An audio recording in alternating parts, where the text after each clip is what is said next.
You. Oh, here, let me move my stuff.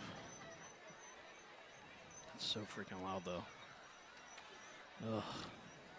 I thought you could go down there, too. Hey, turn it down. Tell us to get lost. Ah, see, I should have did. Usually I do that, and this week I just didn't.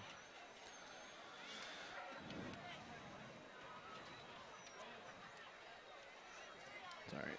I'll make it work. I got yours here, too. Okay. Hey, Chris. It's Josh and Ed. Hey, can you hear both me and Ed? Chris, can you hear me? Good evening. All right. All right, cool. Good deal. All right, brother. We're at Canon-Mac Mount Lebo. And we got a 7 o'clock start, too. I'm not sure why we're doing this late, but if you could let Don know, maybe to we might be short with it. I don't know. It depends. Yeah, that's true.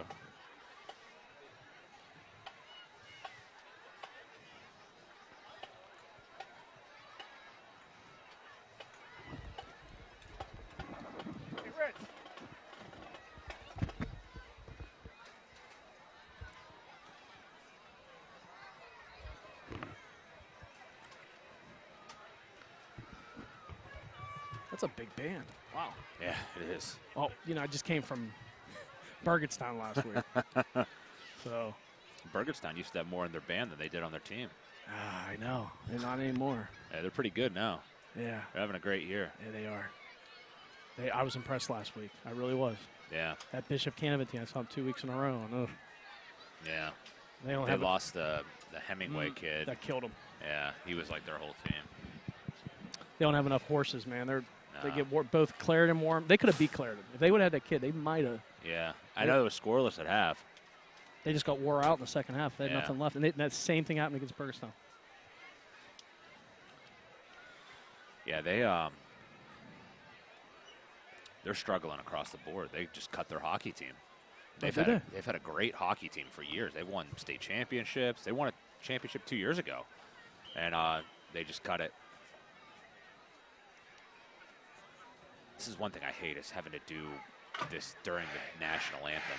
Introducing the 2017 Canada-McMillan Big-Mac Band with drum major Aiden Patenski.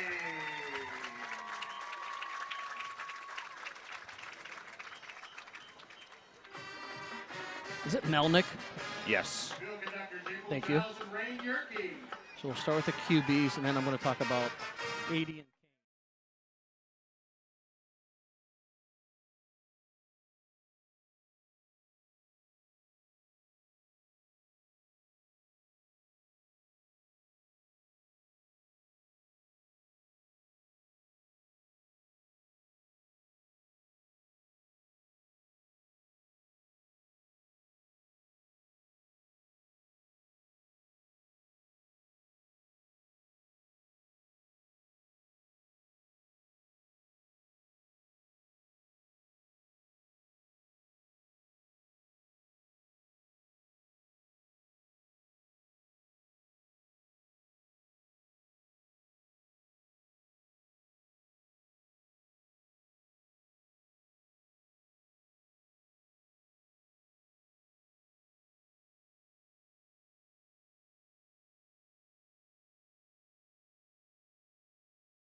Washington on the Mall for the continued support of the Canon-McMillan Big Mac football program. And for all of your real estate needs, please contact Bonnie Loya and Coldwell Banker. We thank Bonnie for continued support of Give me the wrong code. Unbelievable. Really? Oh, wait, maybe I hit.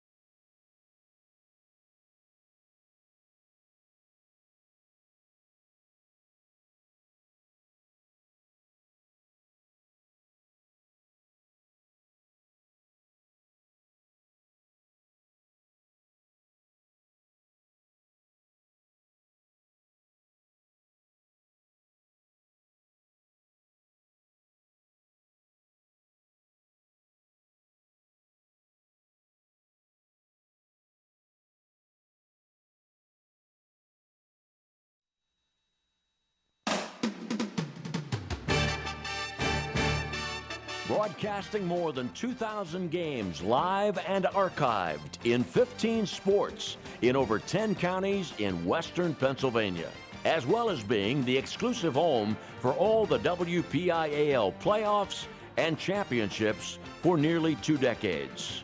Anytime, anywhere, always there. We are the MSA Sports Network.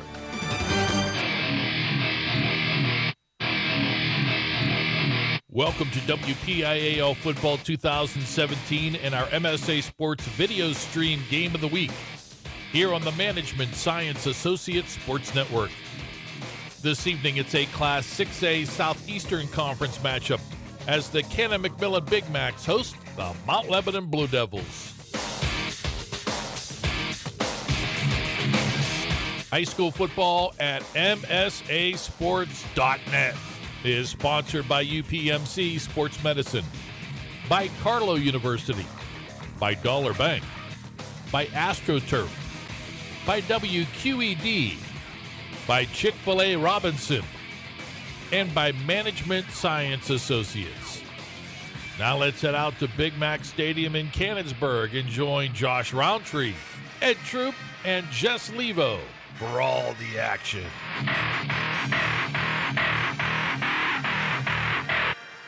Well, very pleasant good evening from Canonsburg, Pennsylvania for continuing coverage of high school football right here on the MSA Sports Network. This evening from Canon-McMillan Stadium, it is the Big Macs of Canon-Mac taking on the Mount Lebanon Blue Devils. Both teams with matching 2-1 overall records.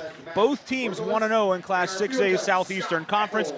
So, Ed Troup and I'm Josh Rowntree. This game takes a lot of significance when it comes to that conference standings. The Southeastern, maybe the second spot, who knows, maybe the first spot even, with Bethel Park up there in the mix as well. Up for grabs still right now, early on in the season.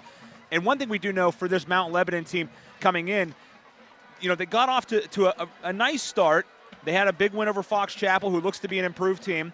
Then they lost to Pine Richland, who may beat everybody this year. Right. And then they blanked Hempfield last week 31-0. But it's been kind of an interesting start for this Blue Devils team, particularly at the quarterback position. Yeah, when you take a look at it, Josh, this tonight, a pretty good test for the Blue Devils here on the road, especially in this atmosphere here at Canon-McMillan. But you mentioned the two quarterbacks that we saw just from a week ago in James Stocker, and also going back there with Morgan as well, with Seth Morgan. So we'll see both of those guys tonight. They were pretty confident with Seth Morgan going the season, but with James Stocker injuring his knee this past winter. But now both quarterbacks are starting to see time, and they're going to see time most likely tonight against each other, or against Canon-McMillan here on the road. Last week in that big win against Hempfield, we saw Adian Kane, their talented receiver, the leading receiver in the WPIAL. He caught 3 passes for 80 yards, including a 53-yard touchdown from Seth Morgan, and that's what really impressed these Mount Lebanon coaching staff folks. And now they're thinking we should get Seth Morgan more into this game. But don't be alarmed. James Stocker, still a nice game from a week ago, 10 of 21 for 103 yards. We're going to see both these guys here tonight. Yeah, that's what it sounds like. And on the other side, Canon-McMillan could be the same thing. They started with 2 wins, beat Kiski in an ugly football game. Then they won a shootout over Hempfield at the very end, coming back after blowing a big lead. And then last week losing by 16 points at Penn Hills. Penn Hills, pretty good team they lost to last week. Now they come home. We mentioned, 2 quarterbacks from Mount Lebanon. It's possible we see that tonight too. as they've had a couple of guys show some things here and there, but also struggle here and there. Trey Lewis is the guy that's gotten the majority of the reps, but John Quinn-Quay, he came in against Kiski, led them down the field to a winning touchdown, came in last week, led them down the field to a touchdown against Penn Hills as well. Yeah, they duplicate situation for what Mount Lebanon's going to come out here and do tonight. Canon-McMillan's going to have to test the QB position as well, and they have two talented players to be able to do it. You talked about what they've done here the last couple of weeks. Jonathan Quinn-Quay, though, I think is the guy they really want to see step up at the quarterback position. They know they got a talented quarterback in Trey Lewis. They felt comfortable with him going into the season. They know he didn't play well against Kiski, but that wasn't his fault. The offensive line didn't play that well. In the Hempfield game, they gave him a chance. He played a lot better, but I think, again, you're going to see Quinn-Quay and both these guys go back and forth with Lewis here tonight. It's a good problem to have, Josh, when you have both two talented quarterbacks that you can pick from and alternate during a game. It's a good situation. I'm moved by the bagpipes in the background. The atmosphere here is just amazing. I haven't been to Canon-McMillan in about over 15 years, and so much has changed since then. They got a bell over here. I mean, they got tailgating behind us. They're ready to go. They're fired up. As are we. We're about set to start. Canon-Mac, they won the toss. They're going to take the football first. They're going to go left to right. And they are wearing, if you're watching on our feed or listening, they are wearing the all-yellow uniforms with the blue numbers, the Michigan Wolverine-style helmets on the other side for Mount Lebanon. All-white uniforms, blue lids with the yellow stripes down the middle. Two teams with similar colors on here this evening as we get set to start Week 3 of WPIAL football as Bart Barczyk has the ball on the tee, and he kicks it deep. It'll be fielded at the 1-yard line, and is moving to the left hash, and with some running room is Graydon Picnic. Picnic up over the 30 to the 35, and it'll be brought down around the 40-yard line. And a great return for Graydon Picnic to start this football game, the 6'1", 195-pound senior.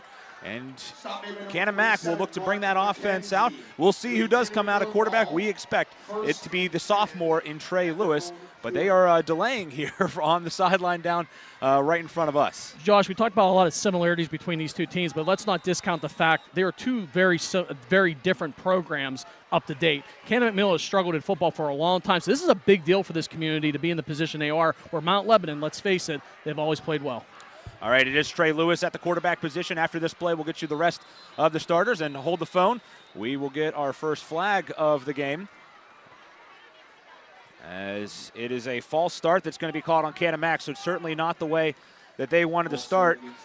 Speaking of the penalty, Joe Kulik is the head referee, Ronald Gregory, the umpire. The linesman is James Davis, line judge Lee Wetzel, side judge Matt Gorgelis, and the field judge is Scott Eckel. Yeah, you got to take this atmosphere and this momentum early on if you're Canon-Mac and absorb it. You can't have penalties. You can't get a 3-and-out here because that'll all go away instantly.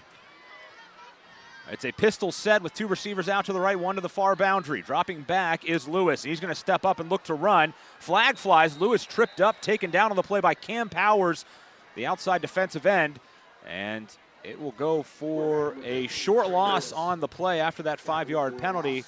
Loss of about 2. Lewis not really a runner, and it is a holding call on Canon-Mac. So push him back even farther. Not a good way for the Big Macs to start this one. Yeah, because you have a couple decent play setups. I mean, we don't know how they're going to develop, but they go with that play, they go with the holding, and they get called with it, and they're going to decline that penalty because it was more of a loss, and going to set up a 2nd down and 17. Yeah, they're going to take the quarterback sack. That goes of Trey Lewis by Cam Powers.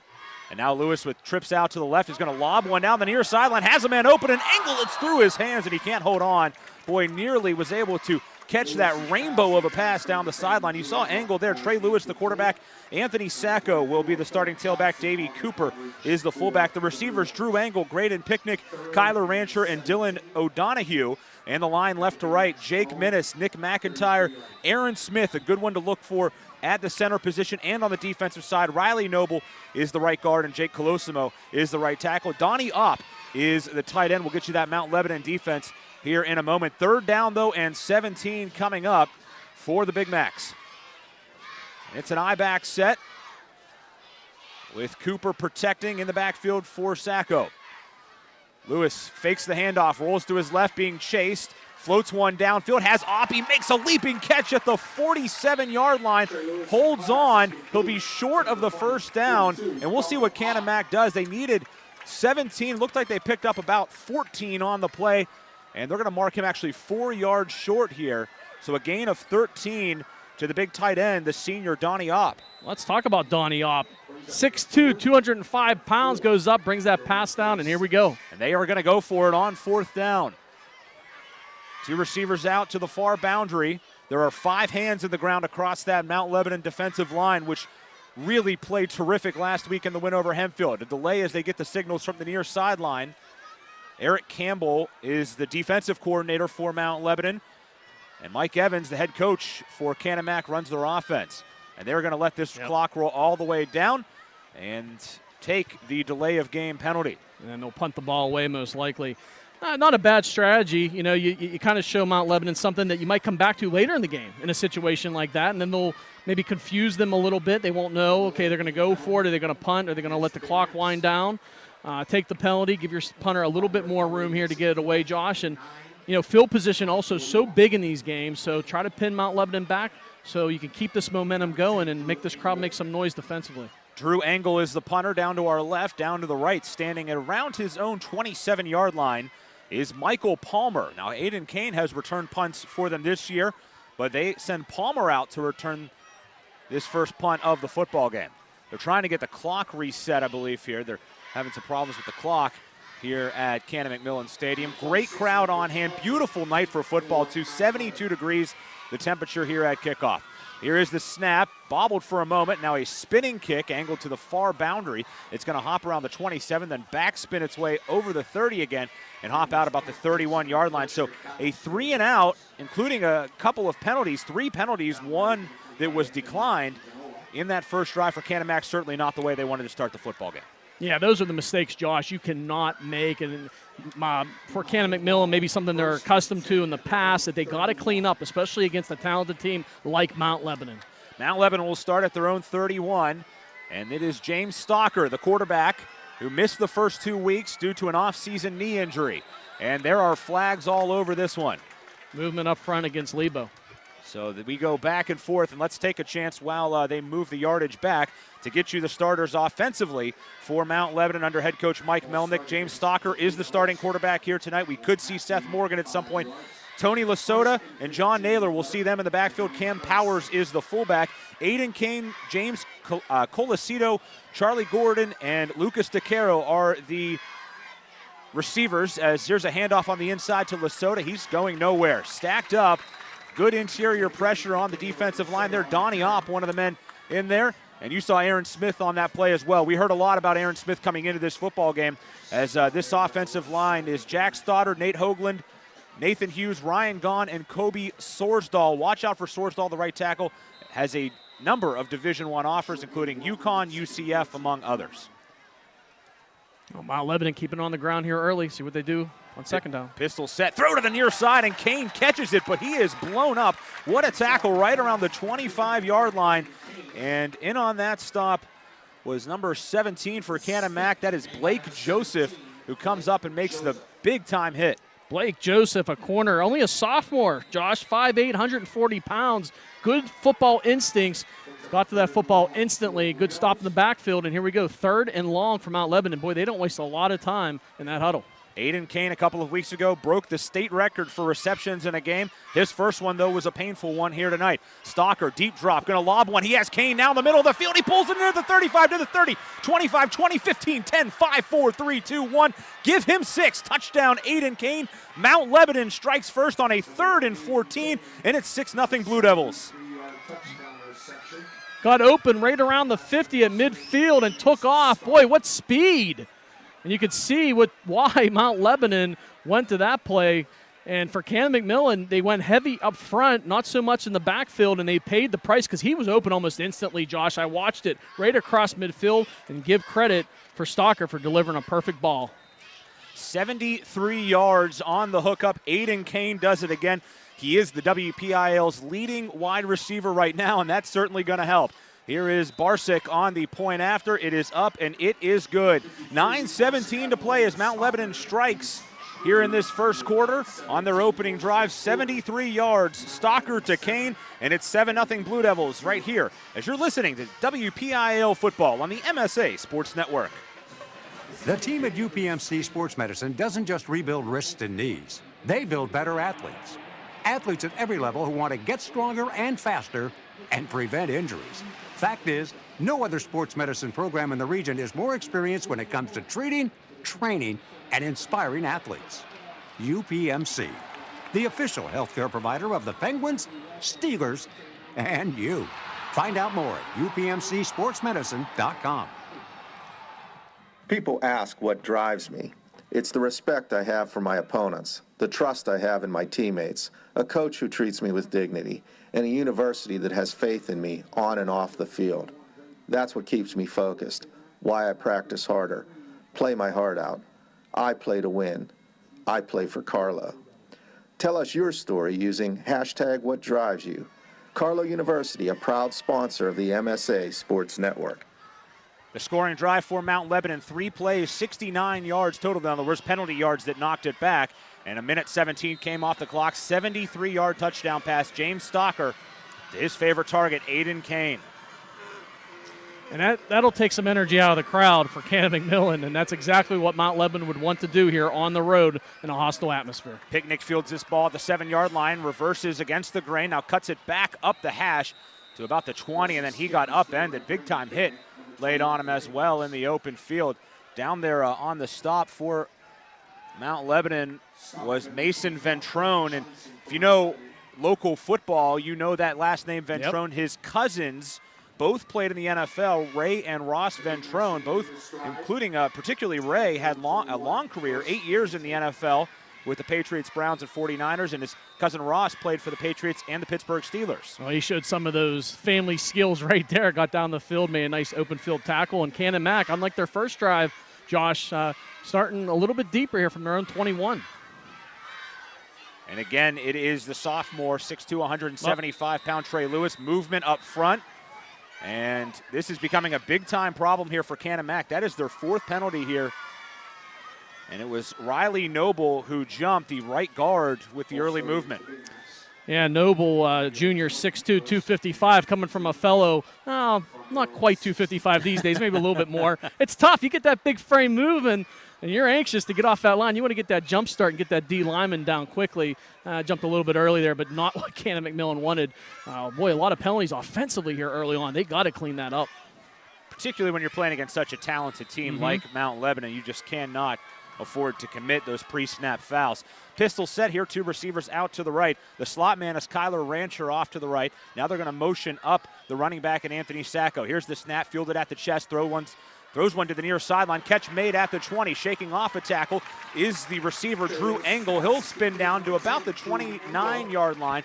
Pretty nice pickup there for Engel after he broke the tackle. Call it 13 yards. Let's talk about Drew Engel right there. Junior, 6'1", 200, and he uses that big frame. He bounces off the first would-be tackler, which was the coverage there by Phillip Johnson, and then strives to go a little bit further, and now just short by a couple yards for a first down. Nice job by Engel, especially with those yards after catch. 2nd and a long 1 here. Again, the pistol set down, 2 receivers out to the left side. Trying to get the hard count working there is Trey Lewis. Lewis has had some ball security problems early on in the season. He's lost a couple of fumbles. He's completing 41% of his passes. Quick throw out to the far side. Catch made by Rancher. And Rancher will turn it up over the 35 down to the 37-yard line. So a pickup of 7 and a first down. Spread the field, and that's what that's what Canon-McMillan's doing here against Mount Lebanon here in this first quarter. Get rid of these penalties, spread the field, get it to your talented receivers that can catch the ball, and move those chains, get the momentum back in your favor. Last week, Trey Lewis, the quarterback, 128 yards passing, a touchdown, 2 picks. Replacing a pretty good quarterback from a year ago in Jordan Castelli. Had some problems with some interceptions, did Castelli. So those problems continuing to plague this Canon Mac team. Here's the handoff to Sacco, runs it up the middle. He's going to go nowhere. Great interior pressure on that line. One guy we're going to see a lot tonight is number 58, Ryan Gahn, on the interior of that defense, but it's a group effort up front for Canon Mac. Yeah, Jonathan Nelson also there. Sophomore from Mount Lebanon comes through, makes the tackle, 6'5", 220 defensive lineman for the Blue Devils, and No gain on the play. And we're seeing two different types of offenses here, Josh, in this first quarter. Lebo's quick to come up to the line, get the play off, and you keep seeing Canon-Mac doing a check with me with their coaching staff as they go to the line. This Canon-Mac team averaging 53 plays a game. Mount Lebanon at 83 a game, so that shows a lot about the tempo. Here's a quick pass to the near boundary, and cutting in but not able to make the catch is Drew Engel. Falls incomplete as Engel dropped that one. Drew must have heard me talking about him after his last catch. I talked up the big cat so much, he goes out there and lets it go off his fingertips. Turn around, big fella. Make the catch, then go forward. He's a talented player. He'll get it straight on the next play. 6 catches, 148 yards, and a touchdown against Hempfield last week. He's also a basketball player, is Drew Engel. Good size, 6'1", 200, can really run, has 4.65 speed. Oh, and he has a 4.0 GPA to go with it, too. Here's Lewis dropping back in a sling one over the middle of the field, and it's through the hands of the receiver again. That was Kyler Rancher. That one a little bit more difficult to catch for Rancher than the last one to Engel, but still a ball that hits him in the hands. Yeah, you had 2-3 different defenders back there for Mount Lebanon, good coverage, and you got to be a little bit smarter with that football if you're Lewis under center. If nothing's open, nothing's there, just throw it away. Now, that's what ended up happening, but he's fortunate that ball didn't get picked off. Engel now going to drop back to punt, and it will be Kane deep to receive. Engel is long this year, 41 yards. This one a high spinning kick, and it'll be fielded around the 26-yard line by Aiden Kane. 7:09 to go here in this first quarter. Ed, so far, really good start defensively for Mount Lebanon, exactly like what they did last week against Hempfield. Yeah, and for Canon-McMillan, remember, this is also a big mental block for them because Mount Lebanon has owned this game. We talked about during the pregame a little bit, 8 straight wins by the Blue Devils in this series. In the last 3 games, they've outscored Canon-McMillan by a combined score of 120-21, including a big 32-7 win last year at Mount Lebanon, Josh. So that'll start weighing on them a little bit, too, throughout this game. There's a handoff, quick hitter up the middle to John Naylor. Naylor bounces off a couple of guys and then falls down around the 29-yard line. So a pickup of 3 for Naylor, who comes in. He was questionable coming into this game, had a hip issue. So they weren't sure during the week if he was going to play. Mike Melnick told us earlier in the week. But here he is, Naylor, out there playing here today. And another thing, both of these teams dealing with illnesses. We talked about that in our pregame hit with Dawn. Both of these teams, Mount Lebanon had a number of players with staph infections. On the other side, a bad fever type of sickness, of flu virus going through Canon-Mac. Here's Stalker dropping back, looking to throw down the middle again. He had Kane open for a moment. Now slings one to the far boundary. Sliding catch made, but incomplete over on the far sideline. And that man over there was number 22, Charlie Gordon, the junior wideout. Came down, looked like with his knee out of bounds. Yep, and that was good coverage that time back there for Canon-McMillan. And number 7, Culver Rancher, junior, 5'9", 155 pounds. I actually had that Canon-Mac flu earlier in this week. My 6-year-old's in first grade, so he didn't get it, but I got it from him. District-wide, huh? It must be district-wide. It was nasty. I got better yesterday to be here for tonight, fortunately. Receivers each way for Stalker. Blitz coming up the middle. Stalker cannot get out of the pressure, and he will be dropped. And now the ball comes free, and Canon-Mac picks up the football. Wow. In on the tackle was Anthony Zanola for the sack. Then the ball came flying out of the hands of Stalker, and Canon-Mac recovers. Boy, we don't have the video right in front of us, Josh, and I know we're video streaming, but up here they could get a view in the camera right in front of me to the right, but I thought his knee was down as he was being sacked. It was a close play. He kind of threw it up at the end. Nothing for us to take a look at, but of course high school football, you're not going to have any type of replays. So this will be first down and a key turnover for Canon-Mac. We talked about Lebo's defense playing so well. Boy, that's what the doctor ordered. You give up that big 70-yard strike Canon-McMillan did on that last defensive series. Now you force a fumble on a sack, a recovery, and now you set up at the 20. So coming out is Lewis. He is under center. And Anthony Sacco dots the I. Handoff up the middle, bouncing off a couple of men inside the 20, down to the 15, maybe the 14-yard line. No, they will spot it at the 15, a gain of 6 on first down. And how key is that to get good progress on first downs for this Canon-Mac team? They pick up 6 with Sacco on that one. He has 2 carries now. You got to get the big fellers up front to start getting some key blocks and opening up some holes. They did that time for Sacco and get control of that line. Tight end flanks off the line, and oh my, man goes quickly. That's Graydon Picnic on the far side. He just took off, ran about 5 yards upfield, another first quarter penalty. That is the 5th penalty, 4th accepted here in this opening quarter. And you have to wonder, maybe Canon-Mac a bit too excited with this big game. Crowd is, at a standing room only capacity right now. Maybe they're a bit caught up in the moment. It has to be, Josh. It has to be. And again, this is a big mental game for them. They know nearby Mount Lebanon's a rival in a lot of other sports. They want to get this win here on their big night here at home. 16 penalties on the year coming into the game for Canon-Mac. They've wanted to be cleaner. Here's a handoff to Sacco on the left side. He has stood up, and he will be spun around and dropped.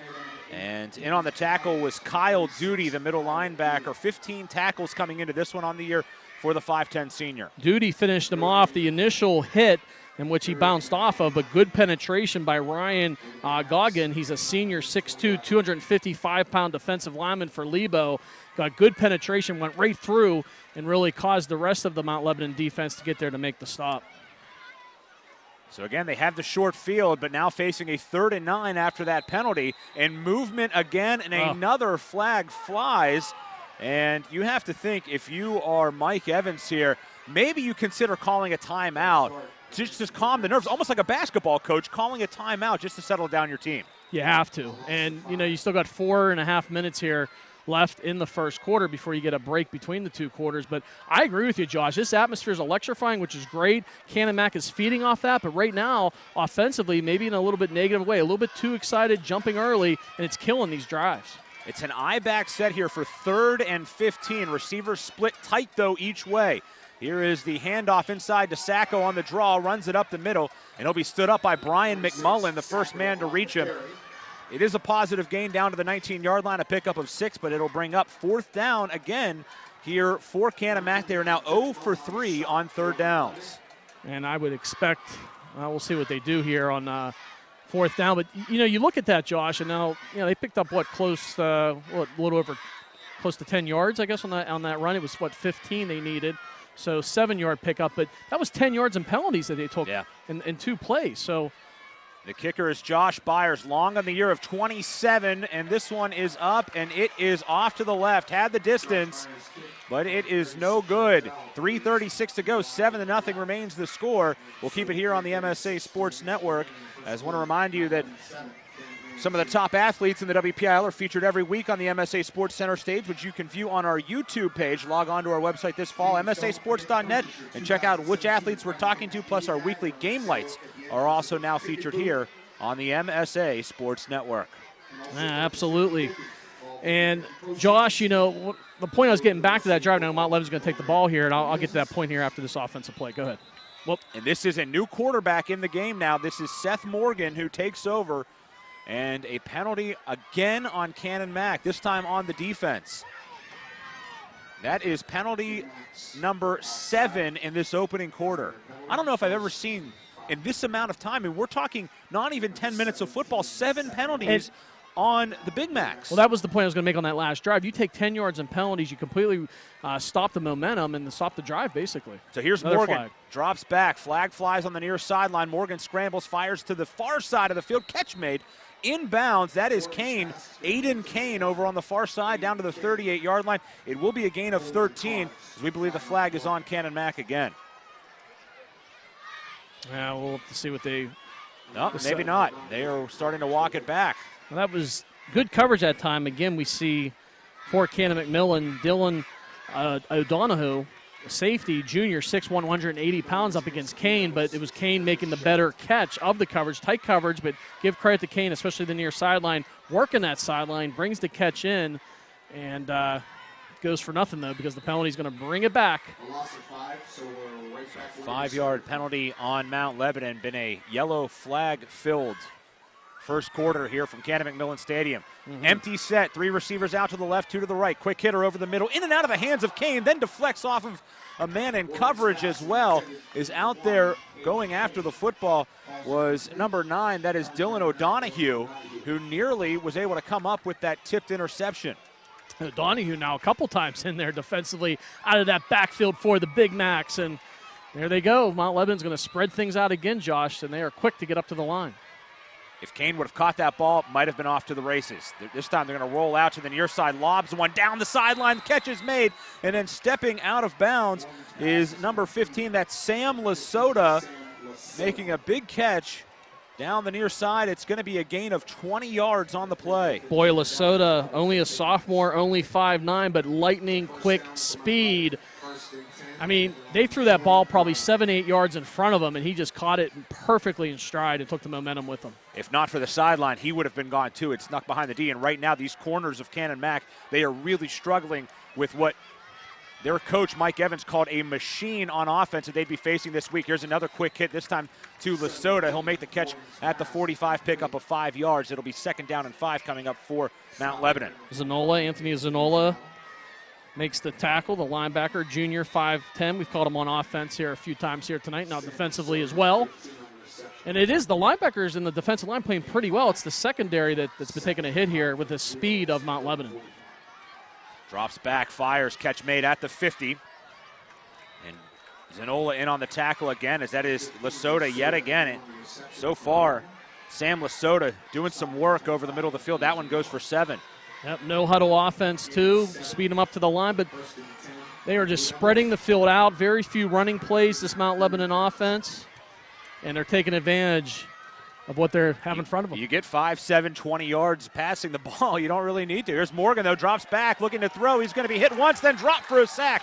All the way back at the 42, it was Opp that got him. Initial pressure came from Zanola, and a great job there. You know, if they're going to keep throwing the football, eventually you got to dial up a blitz. Yep, absolutely, and that's what Canon-Mac did that time, and Zanola got good pressure. Opp finished him off and pushed him back.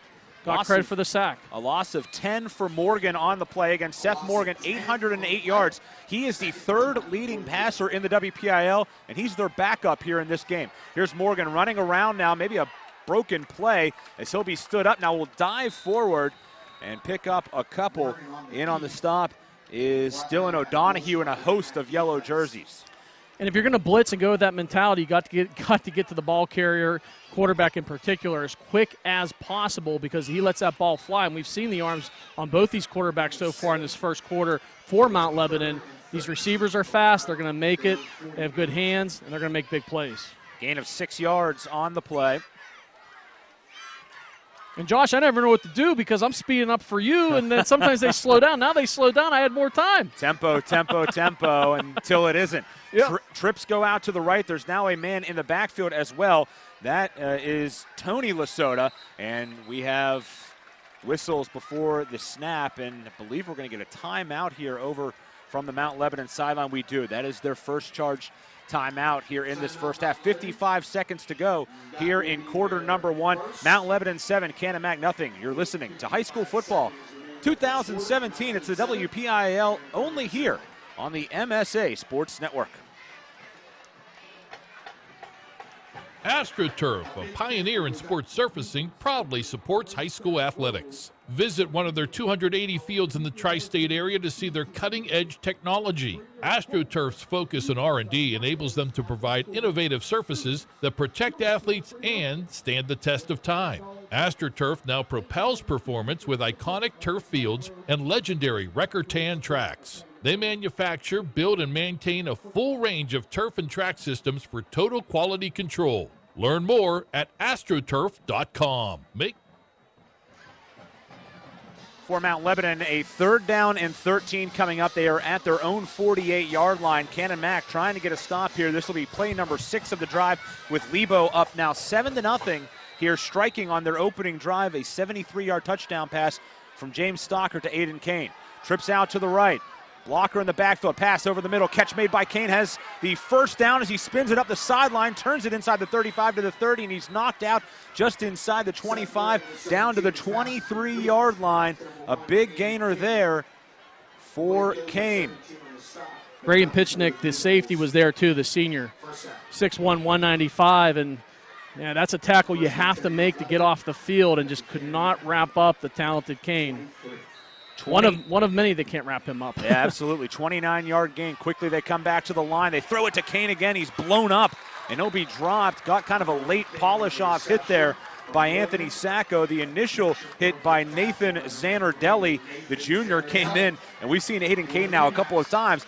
When he gets exposed, he's getting the boom lowered on him by these Canon-Mac defenders. Yeah, they're definitely letting him know that they are there, and don't come across the middle next time. But, you know, Kane just has really impressed me in this first quarter with his abilities at the wide receiver position. That his fourth catch.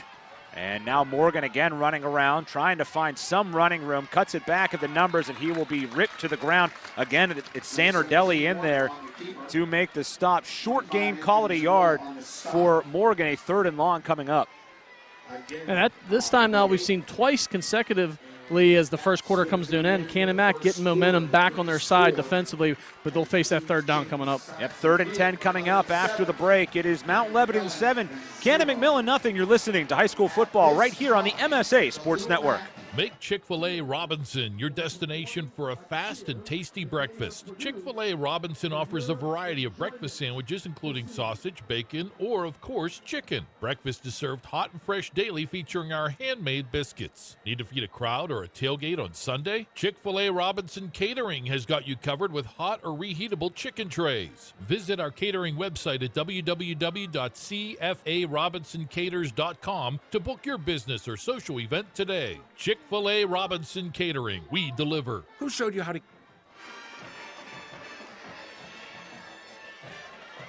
Along with Ed Troup, I'm Josh Rowntree. Jess Levo working the camera down below us here at Canon-McMillan Stadium on a beautiful week 3 of high school football here on the MSA Sports Network. 7-0 is the score as Mount Lebanon striking on their opening drive. It was a 3-play drive, covered 69 yards total, but it was a 73-yard touchdown pass from James Stocker to Aiden Kane, and that made it 7-0 Blue Devils early. After that, though, a fumble, and now here are the Blue Devils on their 3rd drive, looking to put the ball in the end zone. They face, though, a 3rd and 10 at Canon-Mac's 23-yard line coming up. Yeah, Josh, we talked about it before the break, too. Key 3rd down here. Mount Lebanon going to try to convert, as they've done here a lot throughout this first half. But from Canon-McMillan, golden opportunity right in front of them here to get off the field on 3rd and long and try to get this game. I mean, they're only down 7-0. Right. As the penalties have hurt them, they've had so many penalties throughout this first half. They're only down by a touchdown. Right. And we'll see what they do here, but a 3rd down and 10. You know, one thing we were told by Mike Evans defensively is that they're not a big blitzing team. They play a 4-2-5 defense. They like to get a lot of speed out on the field, and you think that would be a good thing maybe against an offense that's tempo and throwing the ball a lot. But part of the problem they're having is that these guys, they are not keeping up with the receivers, so maybe there's a change here where they do start to blitz more.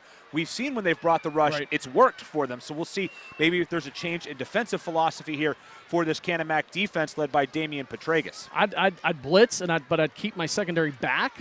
I mean, maybe you give up the 1st down, but don't give up 6. Right. But I'd rather take that risk to try to get in there and try to get that sack and get off the field, because when they've just played the basic 7 up front and the 4 in the back, Mount Lebanon has exploited them.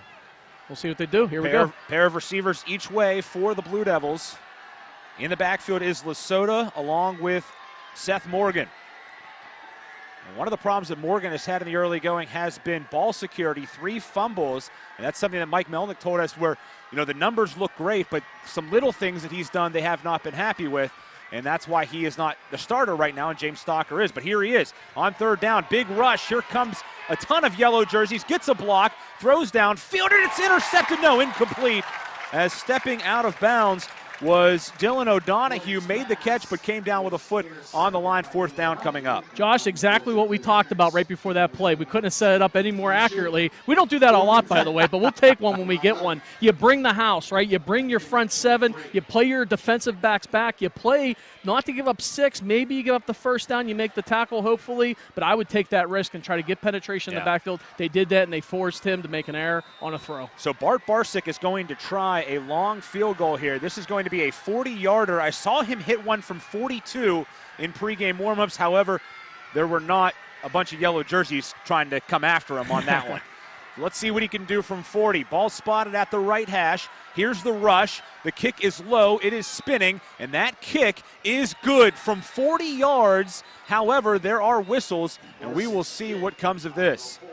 Nice looking kick, though. I mean, there was pressure from the outside, too. Canon-Mac in particular. number 21, that's Picnics again, coming through off the outside. And almost got there and almost blocked that field goal.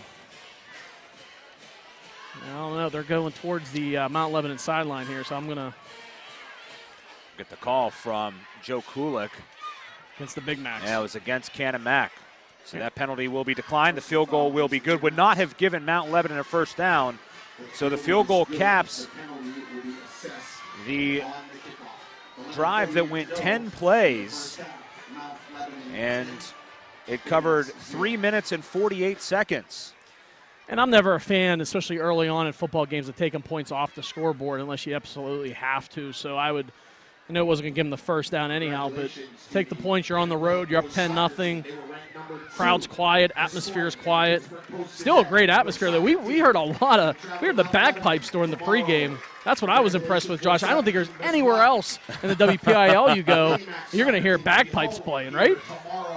Maybe Southmoreland, the Scotties? Southmoreland, the Scotties, maybe. And I'm a Bell Vernon guy by nature. I played at Southmoreland, but I don't remember any bagpipes. Maybe, that was a long, long time ago. I'm a dinosaur now, but, maybe back then they did. Jess is down there. Maybe she knows. She's out. She grew up a little bit further down, but now she's looking at me. Bagpipes in are Greene few County? and far between in the WPIAL. So they will take the penalty here on the kickoff. So tack on the 15-yard penalty on Canon-Mac, which just adds on. That is now their 8th penalty of this game. Wow. Well, there you go, Josh. 7 have been accepted. You're down 10-0. Look at that stat. It glares right at you. Absolutely. The kickoff will come from the 45 of Canon-Mac. Ball in the air by Barsick. He'll just knock it out of the back of the end zone, take the field position. Yeah, as expected. Well, if you're Canon-Mac, we know you're down 10. You're at home. You got a lot of football left, though. I mean, this second quarter just started, so I think you stay patient here. I'd like to see him get back to the running game a little bit. I think they're trying to match this Mount Lebanon offense, and we know they can make some plays offensively through the air. We've seen that during that, especially that first quarter. But we've also seen out of the running, the backfield, some of these running backs also finding some holes and some daylight. So if I'm Canon-McMillan here at home, I don't know, did they burn a timeout here, Josh? No. They didn't call it. Now, we will say that this is a TV game, so sometimes there's a bit of a hold-up when the ball switches hands, so that could be part of the issue. However, the TOC, the timeout coordinator, I don't see on the field. So not sure what the holdup is, but they will bring the Big Macs back out onto the field. It, again, is Trey Lewis at the quarterback position. Let's see if they stay on the ground here to start off this second quarter. Protector off to the right. It's Sacco of Lewis. Takes a snap, rolls to his right. Now lobs one down the middle of the field, and the catch is pulled in at the 35-yard line. Nicely done there. A pickup of 16 yards as he finds Kyler Rancher for the first down. Well, Rancher comes right open across the flat right there, right across about the 30-yard line. Good-looking pass as well. And here goes here comes Canon-McMillan, no huddle. I was just going to say, maybe a little bit of tempo here could be what the doctor ordered for the Big Macs offensively. Now they're going to get to the line quickly, and they look over for the signal at the sideline. 3 guys giving signals over on the Canon-Mac bench, 1 for the linemen, 1 for the receivers, and 1 for the quarterback. And now a whistle blows. And this will be a false start on Canon-Mac, and this is just out of control. The penalties here on the Big Macs, it's really becoming the story of this game, as that is now 9 penalties on Canon-Mac. Yeah, and we don't want to sound like a broken record, but it keeps happening. You're watching this game and you're seeing it unfold right in front of you. It's something that's glaring out right now. You got to clean it up. Here's a snap fielded by Lewis. Fires one to Picnic on the near side. Makes the catch. Spins forward through a tackle of Phil Johnson. And will be down to about the 41-yard line. So a nice pickup. It'll go for about 10 yards and bring up a second and manageable. Yeah, Picnic that time. Good catch. Nice run afterwards. And, again, they're going no huddle here. Changing that tempo, as you mentioned, Josh. Why not? On the hard count, and now they'll do the look over. I thought they would change it by going to more of a running game just to see if they can get that established, but no, they're going to go with this way. Either way, as you said, you got to do something. Yeah. Trey Lewis, a couple of weeks ago, threw for 224 yards. but had 3 interceptions, had 3 touchdowns as well. Here's Lewis, 2-step drop, fires quickly over the middle. Catch made, first down. It's O'Donohue on the reception, his just 3rd catch of the year. But it'll go for a gain of 7 yards and a Big Mac first down. Nice pass and catch, and here you go. You're up towards midfield, no penalty. They're moving those chains, and that's exactly what Canon-McMillan needs to establish here on this drive. So fresh set of downs, 10 minutes to play here in this first half. 10-0 is the score as Mount Lebanon has the lead here on the road. Big game in this 6A Southeastern Conference. Pistol set. Here's the handoff to Sacco on the right side. Goes over right tackle, gets nothing. Just blown up immediately. He got maybe a half a yard, but a swarm of white jerseys in there. Coleman Coco on that defensive line, the Colgate recruit, a guy that has made 20 tackles so far, 3 sacks on the year as well, and he is a player to watch defensively. Yeah, Coco, he's got that big size out there too. 6'1", 255, and he was quick. Nice athletic instinct, too. Good football skills on that outside. Lewis in the pistol, 2 receivers out to the left side. Now he will move the man up in protection to the right. And a quick pass out to the near side. Catch made by Rancher. Has some running room up over the 45, and will be dropped down to the 40-yard line. Nice pickup of 12 yards there. These quick hitters on offense starting to pay off here for Canon-Mac. Well, that time they come out on the right side, and the catch is made by Rancher, on the left side of the football field there. But he did a really nice job coming back and finding the football. Good communication with his receiver, too, but he had to come back, make that catch, and then turn upfield for positive yards. Nice looking play. That's 3 catches, 3 first downs for Rancher so far. He has 3 of their 4 first downs in this game. Pistol set. Lewis barks it out, and then he'll hand it off on the draw up the middle. Some running room for Elijah Turner, and Turner spins down to about the 34-yard line. A pickup of 6 on the play for Turner, who part-time is also in the Canon-Mac band, so he's maybe going to turn around and play at halftime here. We got some interesting insight on several players this week from Coach Evans, which we'll get to in a little bit later, but I love that play call. Go with the draw play, catch Mount Lebanon off guard. They did that, pick up a positive 6 yards on the play. Nice play call. So Trey Lewis starting to lead what is turning into potentially a long drive here. 6 plays it's at now, and maybe not. Maybe getting a timeout? No. Nope. Trying to read the coach's hand signals, unsuccessfully. 2nd and 4, handoff to Turner. Drives on the left side. Ryan Gaughan in there on the stop. And Coco again. Well, that's going to be close. Very short. Yeah, just short. Well, no, I think they're going to say first down. No. Well, they flipped it, but the chains have not moved. I'm going with you, Josh. I thought it was a couple inches short. I think they should be measuring this. They do change it. And I would call for a measurement, but here we go. So it's a 3rd and inches here. Under center goes Lewis. You have to expect the QB sneak up the middle behind big Aaron Smith. 6'3", 285-pound all-conference offensive lineman. And now a timeout from Mount Lebanon over on the far sideline. You have to figure that was just going to be a simple QB sneak up the middle. Yeah. But a 3rd down, Mike Melnick saying, you know what, let's get this play right. If they're going to QB sneak it, let's prepare for it. Because you can do that on 4th down, right? If you exactly. don't, if you bomb it out on 3rd down, come back on 4th down, get your sneak, pick up your first down, and move those chains. I think this is a touchdown drive for Canon-Mac. Unless you get inside the 20, you settle for 3, get on the scoreboard here. Nothing other than that, Josh. I think you got to try to punch this thing in here. This crowd will get the bagpipes going. I mean, this whole atmosphere will erupt and get them back into this game. Because we saw that during the pregame, how fired up everybody was. And since then, I think everybody's kind of like, well, we've known what has happened in the past. They've settled in a bit, yeah. Yeah. So, I don't want to say they're quiet, but not into as much as they were during the pregame. Yeah, when we got here, I mean, what a scene it was. We're up here on top of the press box.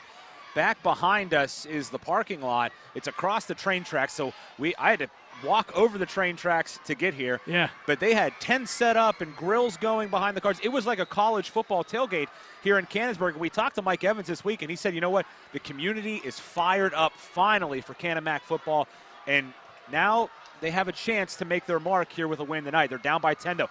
Quick little dive on the inside to the fullback. I think it was Davey Cooper that got the football. Let's see, though.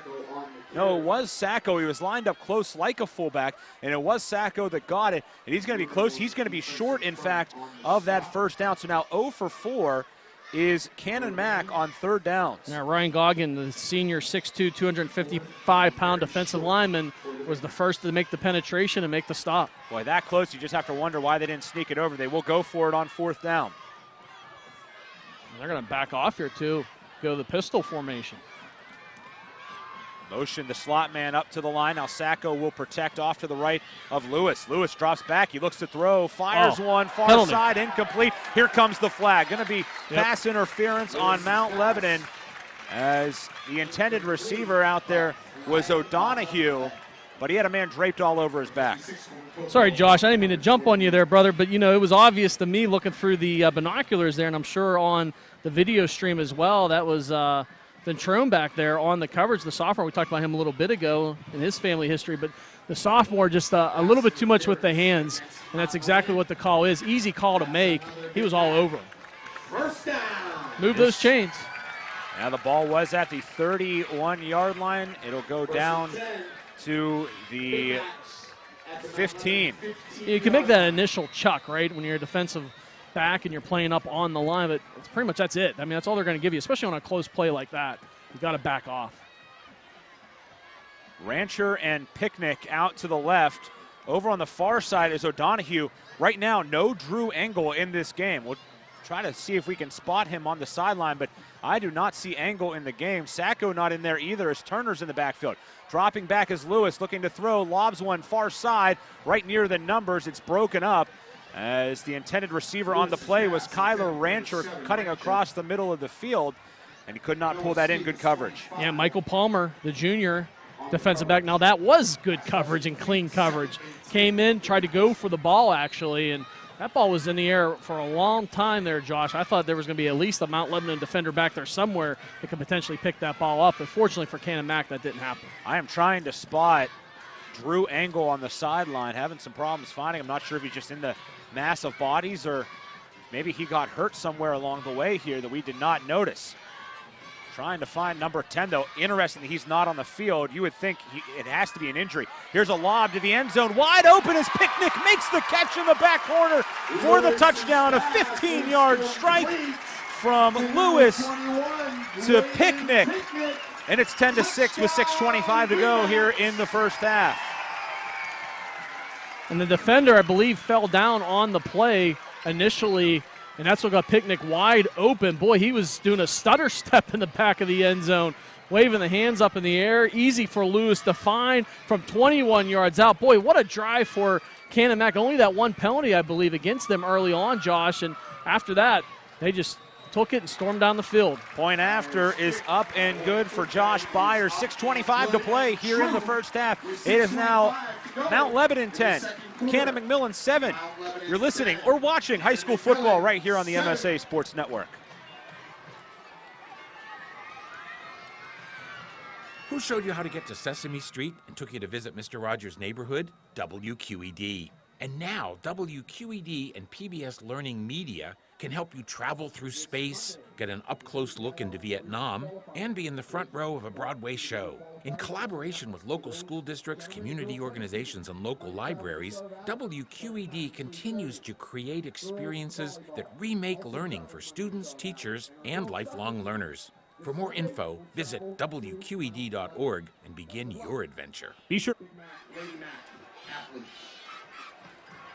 That scoring drive, 11 plays, 5:23 off the clock, a long 80-yard touchdown march, and for Canon-Mac, doing it without their best player on that drive, as well as Drew Engel was out of the game for that series. And we're still trying to locate him.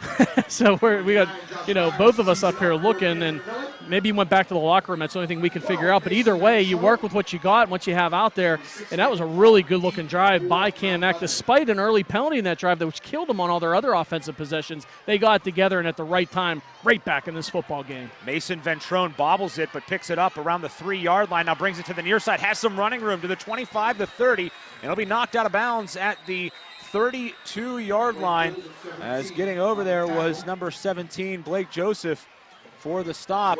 But decent starting field position here for Mount Lebanon, and we'll see if Engel comes back out onto the field here for defense. We cannot find him on the sideline, and that is big problems for Canon-Mac. Yeah, and they're right in front of us. I mean, we were right behind, up high of the Canon-Mac sideline, so we're looking at all the numbers right in front of us. And my guess, Josh, is he's gone back to the locker room. We had a penalty on that return, so this is going to put the Blue Devils back all the way inside their 15 to the 10. 10-yard holding penalty, so it'll take it all the way back to the 10-yard line. So what was promising field position, they end up losing 22 yards on that holding call. Would have started at 32. Now they're back at the 10. And it is Stalker who is back under center for the Blue Devils. Hands it off on the inside. It's Naylor. Naylor bounces off and loses the football, comes out, and Mount Lebanon player jumped on it. I believe he was down, though, first. The man to dive on the football was Everett Lefevre, who got on it. But, boy, nearly another turnover down to their own end. Another fumble nearly for Mount Lebanon. Canon-Mac trying to look for their second turnover of the game. Gain of 4. Here's the handoff to Naylor. Stiff arms the man on the far side. They're trying to go after that football. Nick McIntyre finishing that one off, but there were a host of yellow jerseys there first. Number 3, Xander Gelly. Yeah, and that's Canon-McMillan right now playing with the momentum in their favor, and they're closing the gaps on the outside. That's now twice consecutively against the Blue Devils, doing a good job. But here's where they've gotten in trouble in the past in passing situations, 3rd and 5. Let's see if they can shut them down. There's one to the far side. They cannot. James Colacito pulls it in on the far boundary, gets up to the 25-yard line. It's a pickup of 10 yards. As they needed 5, got 10. That's been the struggle, Josh. We just mentioned it too, but give credit where credit's due. On 3rd down, those short situations, you've got to find the open receiver, and they're able to do that. Quickly, they get back to the line, give it off, and it's going to be blown up right away. A couple guys in there, Sacco and Zanardelli, the 2 linebackers, getting in on the stop. No gain for the back in Naylor.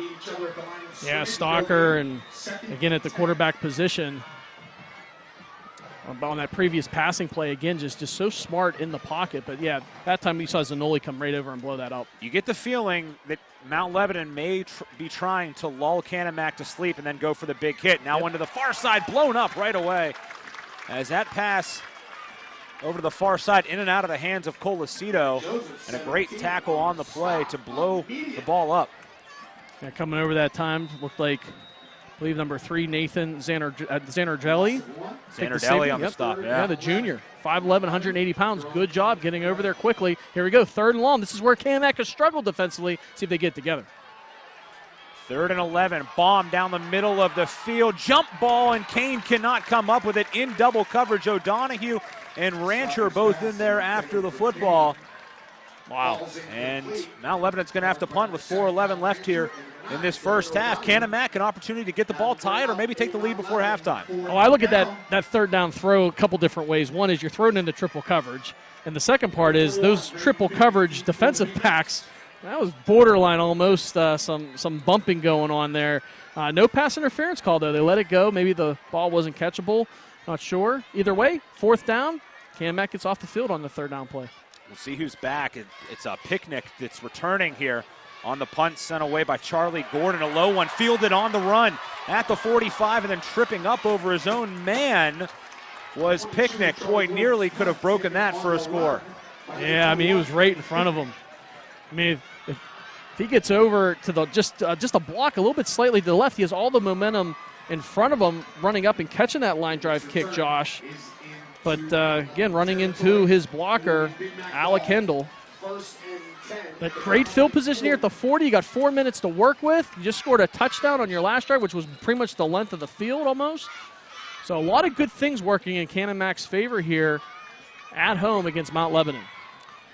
And, again, they're doing it without Drew Angle, their top player, who has left this game. We do not see him on the sideline, at least not in a jersey right now.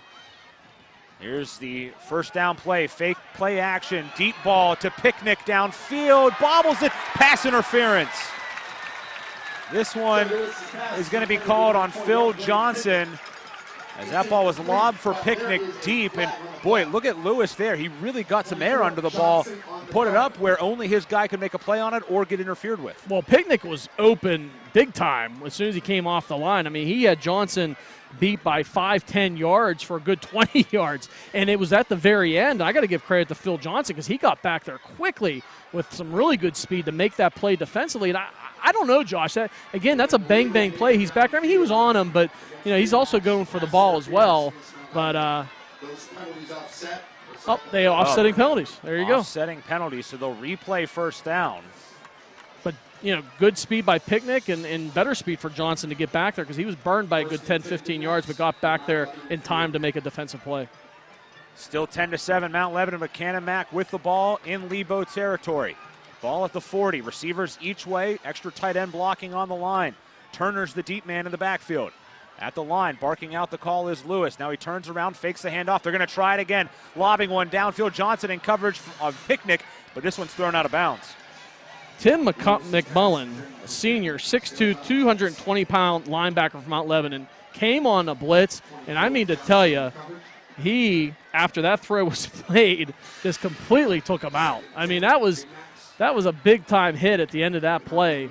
And good job that time by McMillan coming right up the middle, the senior linebacker. Two receivers out to the right, one to the left. And again, it's the pistol set here for the Big Macs. Again, they have not beaten Mount Lebanon since 2008. 8 straight wins for the Blue Devils, outscoring on average Canon-Mac by 30 points per game. Here's a quick hitter. O'Donohue with the catch, eludes a tackle. He'll dive forward, have enough for the first down. Needed 10, picked up 11. Great play by Dylan O'Donohue. O'Donohue, that ball thrown a little bit behind him, so he had to go back behind him, go up with the big hands, make the catch. Nice job, and then just turns it up for a couple more yards to convert that into a Big Mac first down. You see these guys with Picnic, Rancher, O'Donohue, other receivers stepping up here in this game with their top guy out. And let's face it, Mount Lebanon did not game plan for that. I mean, they know when the ball was going in the air, most likely it was going to 10. Turner motioned up in the backfield. Here's the snap, taken at the left side for Lewis. Throws one to the near side. Oh, Kane was in coverage. That ball was overthrown, looking for Rancher. And Kane was playing deep off the man, nearly got a hand on the football. Yeah, some miscommunication there from Lewis with his receivers. But I tell you, overall, though, Josh, with Trey Lewis, only a sophomore, 6'2", 275 pounds. I've been impressed quite a bit with him here in this first half. His composure in the pocket, the big throws he's able to make. A lot more football left in him being only a sophomore as well. 3:13 left, 10-7 still the score as Mount Lebanon has that 3-point edge. A bomb on their first drive from Stalker to Kane, and a field goal drive as well. But Canon-Mac looking for their second straight scoring series. Turnaround handoff on the draw to Turner. Turner bounces off a man, then dives forward. Pretty decent pickup. Goes from the 29 down to the 24-yard line, gain of 5, and it'll be third and manageable. Yeah, again, you go to the air, and why not? I mean, that's pretty much what we saw back on that last touchdown drive, Josh, them going to the no huddle, and that's what's worked for them. So continue to do it till Mount Lebanon's able to respond and get these quick plays off. So a 3rd and 4 at the 24. O'Donohue in motion right to left. He'll go in the slot left. It's a split eye. Now protector motions over to the left side. They turn around, fake the handoff to Turner. They're going to throw it out into the flat. The catch is made. Running with the football is the fullback, and diving down is big number 45. And that is Alec Hendel. We called Hendel a couple times on defense. Also plays linebacker with a big fullback. 5'9", 195 pounds. Nice run and catch. Or catch and run, I should say. You got to catch it before you run, but does a really good job getting open in the flat and converting that into a Big Mac first down. Last 2 drives, Josh, impressed, and only that 1 penalty on the last drive, right? Or well, I guess we had another one on this one. They were offset. Yeah, they've gotten cleaner here. Here's the handoff on the inside to Turner. He dives forward, and he'll grab a couple yards on the first down play. And boy, isn't that a big difference in these football games, right? I mean, those penalties in that first quarter, they couldn't get any momentum going. You know, every time they made a big play, a couple penalties brought it back. Well, now the last 2 drives, you're seeing the potential and what this Canon-Mac offense can do. And they've changed things offensively. You see Turner in the backfield, a quicker guy they're running draws to, and they're spreading out the receivers and quickly throwing the football. It's almost like the Pine Richland type of offense that Eric Kasparovich has brought on, where get the ball out of the hand as quickly as possible. And that's all without their start. Exactly. Drop back for Lewis. He's going to throw a fade into double coverage in the end zone. Bobbled and incomplete. Picnic back there, and he was in coverage. Getting a hand on the football was Everett Lefevre in that back corner. Could not come down with it was Picnic. Well, I talked Trey Lewis up, so now I got to talk him down a little bit. There's been a couple times this game he's thrown into double and even triple coverage. Got to be a little smarter, and he's only a sophomore, and that's what sophomore quarterbacks are going to do in these varsity games. And that'll come with time and more experience. He's got the skill set to be able to perform better, but in those situations, throw it away or just dump it off to your safe command. The tight end motions to the right side, 2 receivers out to the left. O'Donohue, the lone man, to the right. Rancher in the slot left, and Picnic turns around to get the call. It's going to be a 3rd down and 7 here from the 11-yard line, and now a timeout will be taken by Canon-Mac. I think that's a good timeout. This is a big play here, a minute 22 left. This is the difference between maybe a tie game at halftime if you make the field goal or a 4-point lead going into the break if you get a touchdown. Those are big points that could come in handy in the second half. Yeah, and you're putting together 2 consecutive very impressive drives, too, and you want to cap it off with points and not get in a situation. Plus, after that last Lewis throw into double coverage, I have a little talk with my quarterback as well. Hey, it's 3rd down. As you said, Josh, worst case scenario, we play for 3 here and tie this game up. Let's not turn the ball over here before the half. That's the worst case scenario to happen. Right. And it seems like offensively, particularly when they've gotten down on this side of the field, it's either the quick throw over the middle or the fade to the back corner of the end zone. Mount Lebanon made the adjustment on the fade. They put double coverage on Picnic going into the back corner. You don't have Engel out here as well. 3rd and 7, I think something maybe over the middle here is what we're going to see drawn up by this coaching staff for Canon-Mac. Yeah, that's where I would go on this 3rd down situation, Josh, and try to exploit that part of the football field. And, again, you get down inside, the 5-yard line here. Yeah, you can pick up a 1st down at the 4, just inside the 5 it looks like. So, you got that factor here too, and you can really run out this entire first half clock. Split eye backfield with Hendel protecting. Now they motion O'Donohue into the slot left. They fake the handoff to Turner. Rolling to the near side, then firing towards the end zone, incomplete. As diving for it was Picnic. Could not come up with the ball, though, just overthrown. But smart play by Trey Lewis. Not what he did on the previous down there. Nothing to work with. Mount Lebanon did an excellent job defensively covering that play, so Lewis pretty much just threw it away. Threw it out where nobody could get it. You settle for 3 here. Try to tie this game up before the half. Smart play by the sophomore quarterback. So Josh Byers is going to attempt a 33-yard field goal. Good snap, good hold. Kick is up, spinning, and that kick is good. And we have a tie game at 10. 1:13 to go. Mount Lebanon 10, Canon-Mac 10. You're listening to WPIAL High School Football, only here on the MSA Sports Network. MSA Sports broadcasts are now available on both Android and iOS devices. Just navigate to the game of your choice, and on your mobile device, press the arrow or play button. It's that easy. No app needed. No matter where you are, MSA Sports content is available at your fingertips via your iPad, Android phone, iPod, and iPhone. Anytime, anywhere, always there. The MSA Sports Network. Be sure to follow the MSA Sports Network on social media this season for the most up-to-date scores, pictures, videos, breaking news, and links to our articles. You can find the MSA Sports Network on Twitter and Instagram under the handle MSA Sports and at facebook.com/MSA Sports. The MSA Sports Network is also on YouTube under the handle MSA Sports WPIAL, where you can watch hundreds of interviews with local student athletes, full games, highlights, and more. Whether it's Twitter, Facebook, Instagram, YouTube, or our websites, MSA Sports is the place to go for high school sports in Western Pennsylvania. And now you get to hear more of that guy talking as Byers with the run-up and the kick. It's high and spinning, and it's going to be fielded in the end zone. Oh, no, they're going to say it was fielded at the 1-yard line and running with the football. And now turning it back on the far numbers, stepping through a couple of tackles. On a nice return is Michael Palmer. Boy, I thought he fielded that ball in the end zone, but they said that it did not cross the line. The ball did not cross the line, so he was eligible to return the football, and he got a good return out of it. A minute 3 left, his quick offense, maybe a chance for Mount Lebanon to get some points. Oh, absolutely. Lots of time left here, and with they have 1 timeout left on the board, too, so that'll play to their factor. And, yeah, a little over 30 yards on the return. Nice job. The quarterback is Stalker again. So we saw Morgan for 1 series. and threw the ball pretty well. But this snap gets by Stalker. He runs back after it. He'll pick it up. Now he looks to throw, steps up, lobs one down the field, has Kane open and just overthrows him. I mean, if he completes that ball to Kane, it's definitely 6 points, and it's one of the wildest plays you'll ever see, right? Yeah. I mean, we've seen a lot of wild plays, but my goodness. He picked up that ball 15 yards, if not more, behind the line of scrimmage, made a man miss, and then had Kane open downfield. And he stepped up in the pocket under pressure, too. I mean, Canon-Mac was collapsing that pocket quickly. Empty set again. Mount Lebanon, they're going for points here. There's a throw to the 40. Catch made by Kane. Dives forward down near the 45. So that'll be a gain of 11 yards. Stop the clock and a move first the down. chains.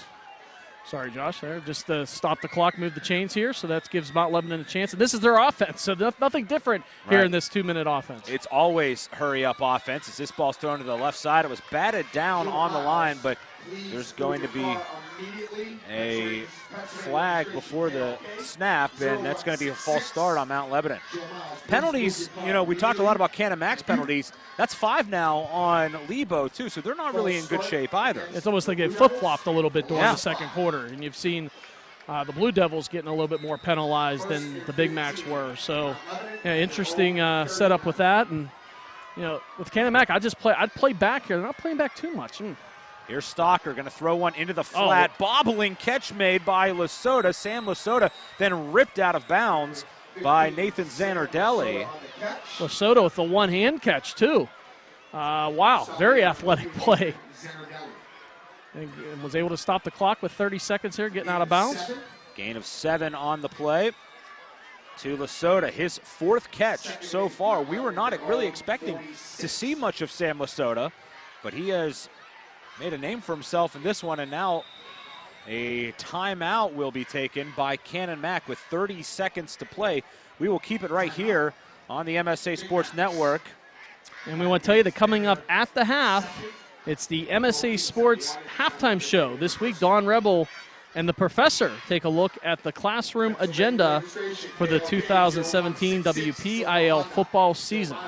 So that's coming up here at the half. The Professor and Don Rebel. Yep. We're happy to bring you another week of high school football here on the MSA Sports Network as we continue on year number 18 of high school sports coverage, and from the things that we've heard should be many more years to come for us bringing you high school sports. And certainly some good news right around the corner from what we understand. Of course, we had some problems in the off-season, but things are starting to get straightened out, and we're so happy to be back with you here, taking in just a fantastic football game so far here tonight. Isn't this what it's all about, too, Josh, and the atmosphere and what we've been able to see here so far? This is high school football in Western PA. Quick pitch to Kane from Stockerl. Kane nearly broke through a couple of arm tackles, ends up picking up about 7 yards on the play. And that time, good job by Sacco coming in, Anthony Sacco, the safety, prevent that from going any further. Quickly to the line they go. Another quick hit or catch made. Down to the 40 goes Kane. It's a pickup of 8 yards as they're just methodically trying to move into field goal position for Bart Barsick, who we saw make a 40-yarder earlier, but there's only 8 seconds now. 5-6 yards, stop, turn around, hit a receiver, pick. There's 5 of them. On this play, though, the clock's running. You got to take a shot here. The clock's rolling. Now they take a timeout, and pretty much all you're left with now is a Hail Mary. Yeah, if you were trying to conserve a timeout there or something, you had to pretty much get up to the line. And that's their offense, right? We talked about it. So nothing out of the norm for Mount Lebanon, but you got to get up there. As soon as that ball's set, boom, hike. Well, take the ball. And this is a mistake here by the Mount Lebanon coaching staff, because knowing that's a first down, the clock stopped. But when the ball is spotted, the clock starts again. So the ball got spotted. Right. It started, and they let 4 seconds run off the clock there. So now what do? I mean, you're talking about a field goal that's way out of the distance of Bart Barsick. And now you're going to have to lob one to the end zone and hope for a jump ball. The good news with that, Ed, is that they have a pretty darn good receiver. So you throw one up to the end zone, you might come down with 7 points. Yeah, absolutely. Kane, and you got quick receivers too, Josh. They can make some plays out there. So absolutely, here you got 4 seconds left. You're out of timeouts. Too long of a situation to even get any closer. 5 yards here, really not going to make too much of a difference. So, yeah, you got 40 yards. Heave it up into the end zone. Take your chances and go the half either tied up or an opportunity to potentially have the lead. So the ball is spotted at the 40-yard line. It's on the left hash. 4 seconds to go. We are even at 10 apiece. It's going to be an empty set for Stalker. This is the old chuck one deep kind of play. The playground, everyone go to the end zone. I'm going to throw it up, and the best athlete wins. And now a timeout's going to be taken by Canon-Mac. And the Big Macs here are going to burn their final timeout of the half, so they're going to match Mount Lebanon. They're trying to match Mount Lebanon and a lot of other sports, Josh. I was talking to you a little bit here. I live here in the community here in Canon-Mac. Not born and raised, though. I'm not. I'm just by moving into the district. So I've been able to talk and be around a lot of the folks who are excited about this program. But a lot of the other sports, too, hockey in particular, too. Canon-Mac's had some really good hockey programs over the years. Yeah. And they've rivaled with Peters Township and Mount Lebanon quite a bit. There's some fireworks going off, too, in the distance. Oh. There you go. That'll get the crowd fired up as well here in Canonsburg. We got everything going on here tonight, man. Holy cow. But so this is a big game for this community, just against Mount Lebanon, a nearby school that has had so much success in high school football, where Canon-Mac hasn't here recently. 4 seconds to go. It's a pistol set now, 2 receivers each way for Stalker. Takes a low snap, drops back, and he's going to fire one deep, looking for Kane, and the pass will be intercepted at the 4-yard line. It's Picnic.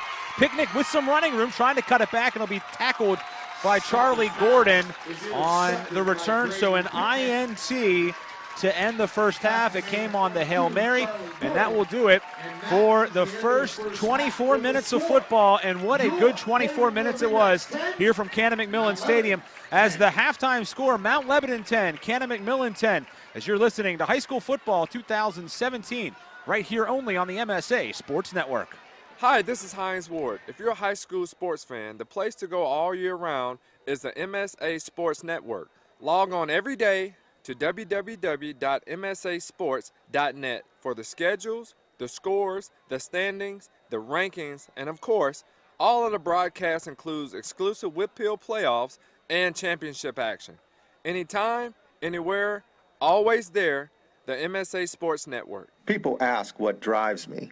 It's the respect I have for my opponents, the trust I have in my teammates, a coach who treats me with dignity, and a university that has faith in me on and off the field. That's what keeps me focused, why I practice harder, play my heart out. I play to win. I play for Carlo. Tell us your story using #WhatDriveSYou. Carlo University, a proud sponsor of the MSA Sports Network. The team at UPMC Sports Medicine doesn't just rebuild wrists and knees. They build better athletes. Athletes at every level who want to get stronger and faster and prevent injuries. Fact is, no other sports medicine program in the region is more experienced when it comes to treating, training, and inspiring athletes. UPMC, the official healthcare provider of the Penguins, Steelers, and you. Find out more at upmcsportsmedicine.com. AstroTurf, a pioneer in sports surfacing, proudly supports high school athletics. Visit one of their 280 fields in the tri-state area to see their cutting-edge technology. AstroTurf's focus on R&D enables them to provide innovative surfaces that protect athletes and stand the test of time. AstroTurf now propels performance with iconic turf fields and legendary Record-Tan tracks. They manufacture, build, and maintain a full range of turf and track systems for total quality control. Learn more at astroturf.com.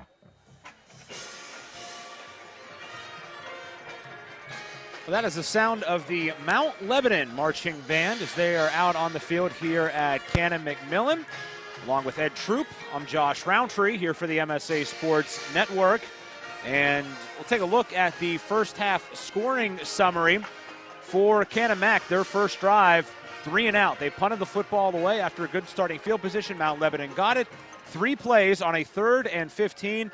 James Stalker puts one down the middle of the field to Aiden Kane, the WPIAL's leading receiver. Kane pulls it in, goes 73 yards to the house. 7-0 just like that on the 3-play, 69-yard, minute 17 scoring drive. And then after that, Canon-Mac with a punt. Mount Lebanon gets the ball. They fumble in their own territory.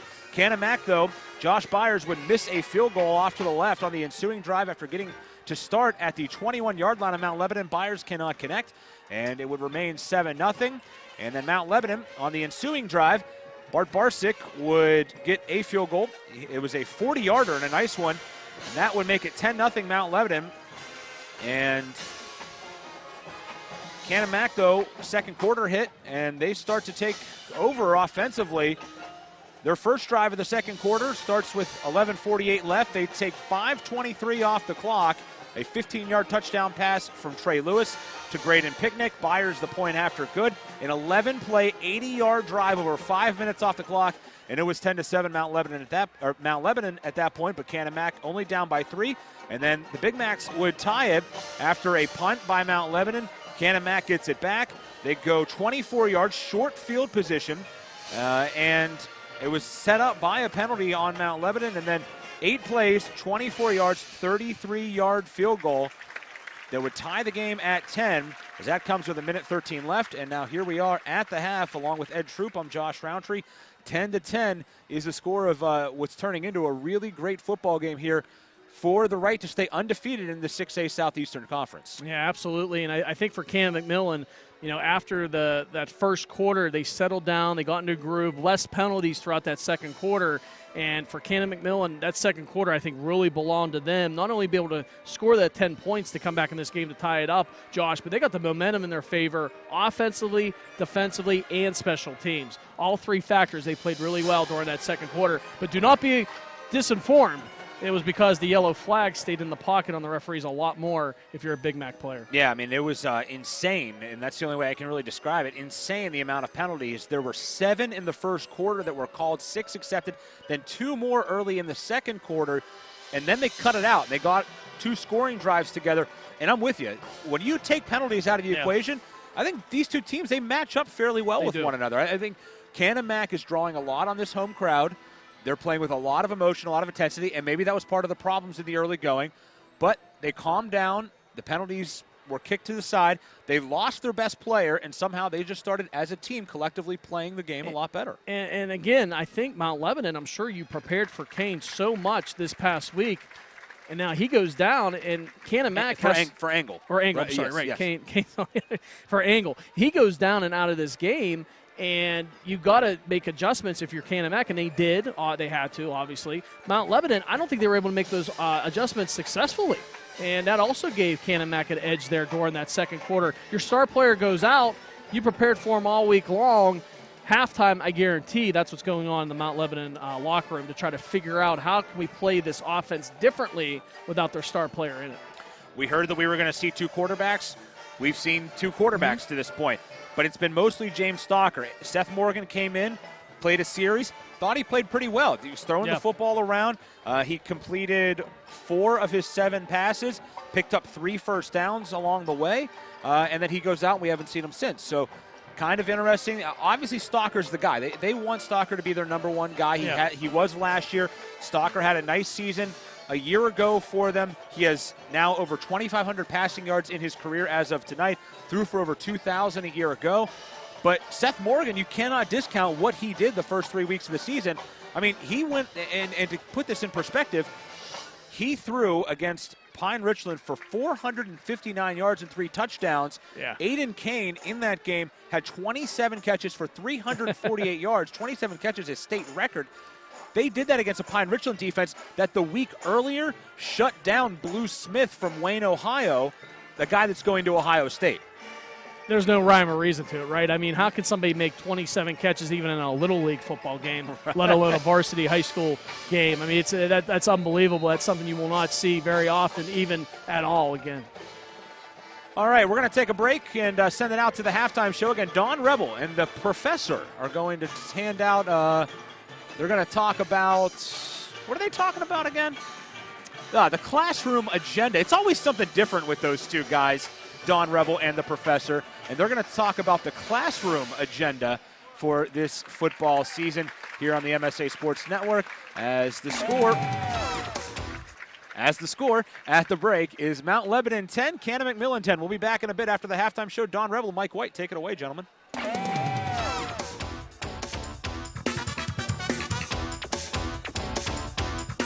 Welcome to the Week 3 edition of the Halftime Show here on the MSA Sports Network. I'm Don Rebel. It was an emotional Week 2 last week, as we said so long to our good friend Mike White of the Pittsburgh Post-Gazette. So people wondering, okay, well, who is going to be my right-hand man now here on the halftime show in week 3.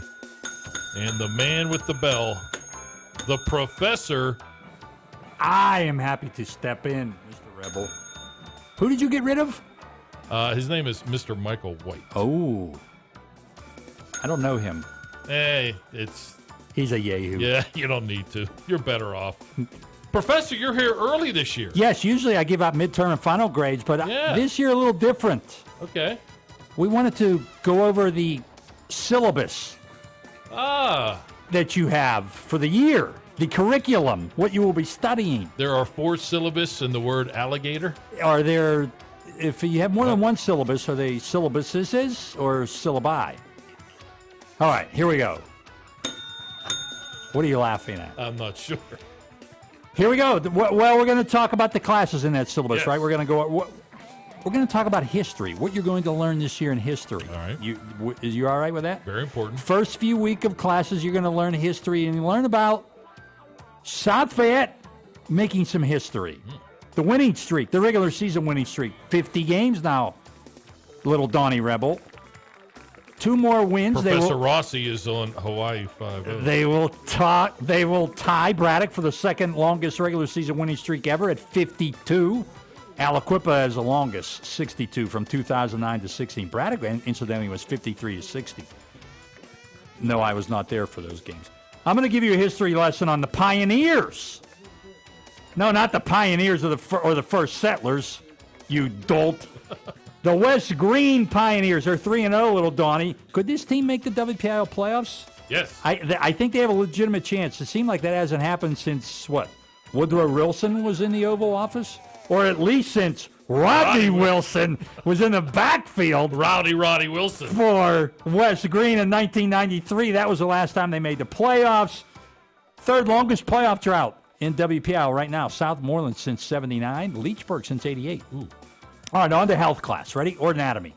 There's a ligament in your knee. They're going to study this year, Donnie. There's a ligament in your knee called the anterior cruciate ligament. You know that? Uh-huh. You don't want to tear that. No. Not even once. No. You tear it twice, it's really bad. Ooh. And if you tear it twice, you cannot play at recess anymore. At least you wouldn't think so. But guess what? In health class, you'll learn that you can rebuild it. You can rebuild that person, rebuild that knee. Like Aiden Kane of Mount Lebanon. Tore the ACL on his left knee twice, comes back, sets a state record with 27 receptions in one game. Has 40 the first 3 weeks. The modern-day Lee Majors. Yeah, that's right, the $6 million man. Boy, he is from Mount Lebanon. So then you also learn that the hip can be, not being hip, but it can affect you. Like it affected Dawson Porter. You need that fixed. Dawson Porter missed last year. He did not play with Zane. He comes back this year without Zane. He's averaging almost 300 yards offensive game, Mr. Rebel. Did you know that? Did you know that? Yes. Are we moving on here? Are we at recess? We are not. No? No, I don't right. think we're at recess. Elective. There's an elective we have in the curriculum. Good to be on top of your game, Fortune Professor. telling. You're going to be able to tell whether Pine Richland wins and makes it to the state finals. And who might they play from the East? St. Joe's again? You'll be able to tell when Aliquippa's defense will give up a touchdown. Who knows when that might happen, right? You take this fortune-telling class, you'll be able to tell if the Quips make it to the WPIAL final for the 10th year in a row. You'll be able to look into your crystal ball and tell us if Mapletown's Dylan Rush will rush for 6,000 yards and become only the 6th runner to do that. Will he do that? Look in your crystal ball. And does Bill Cherpeck, Mike Zmianik win a WPIAL title and join only Phil Breidenbaugh and Bob Palco's guys with 7 WPIAL titles? Palco, incidentally, has 8. I got to go. They're calling me down to the cafeteria. Okay. Spitball fight. The old spitball fight. Back with the professor when the halftime show continues on the MSA Sports Network. The team at UPMC Sports Medicine doesn't just rebuild wrists and knees. They build better athletes. Athletes at every level who want to get stronger and faster and prevent injuries. Fact is, no other sports medicine program in the region is more experienced when it comes to treating, training, and inspiring athletes. UPMC, the official healthcare provider of the Penguins, Steelers, and you. Find out more at upmcsportsmedicine.com. AstroTurf, a pioneer in sports surfacing, proudly supports high school athletics. Visit one of their 280 fields in the tri-state area to see their cutting-edge technology. AstroTurf's focus on R&D enables them to provide innovative surfaces that protect athletes and stand the test of time. AstroTurf now propels performance with iconic turf fields and legendary Record-Tan tracks. They manufacture, build, and maintain a full range of turf and track systems for total quality control. Learn more at astroturf.com. People ask what drives me. It's the respect I have for my opponents, the trust I have in my teammates, a coach who treats me with dignity, and a university that has faith in me on and off the field. That's what keeps me focused, why I practice harder, play my heart out. I play to win. I play for Carlo. Tell us your story using #WhatDrivesYou. Carlo University, a proud sponsor of the MSA Sports Network.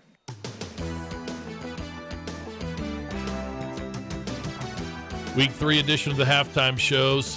For some reason, the professor has joined us early this year. Back. You happy to have me back? Oh, it's beyond belief. Be quiet. Sit down. May Richard Jarzenka rub his fingernails on the blackboard right in front of you and make you shiver. Ooh. You ready? Do they still have blackboards?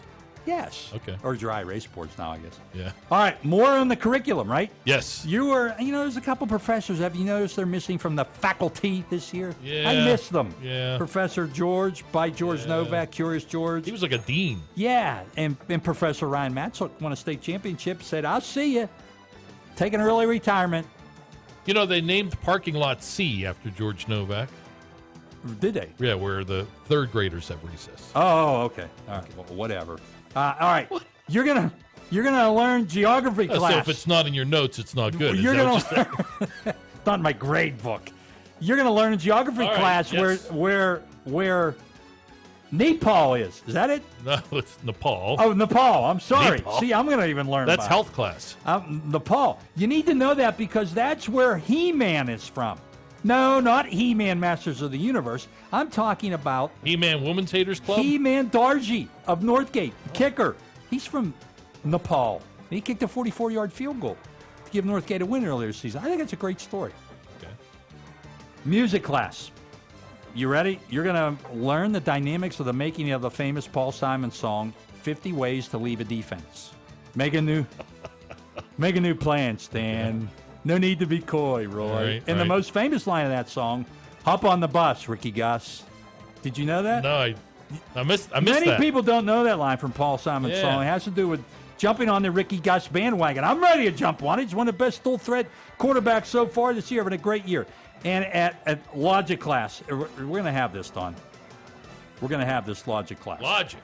We're going to explain the logics of coaching to people like Ron L. Hurd of Amani Christian and Darren Dillo of California. Logic should tell you, those professors, that when you're leading a game 60-6 against a student that struggles, you don't call timeout with 20 or 30 seconds left in the game just so you can score again. And then there's a logic lesson needed for Darren, Coach Darren, when your opponent is trailing 80-0 and they score, there's really no need to put your first team defense back in. All right? Oh, boy. That's logic. Yeah. That's logic. Professor, What? You have gone out of bounds. You have crossed the line to the cloakroom, my friend. So what's my penalty? I'm going to have to ask you to leave.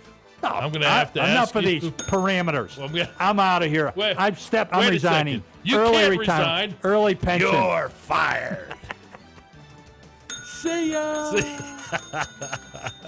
He is fading off as the bell is crystal clear. That's amazing. All right. Enjoy the second half of the game you are listening to here on the MSA Sports Network.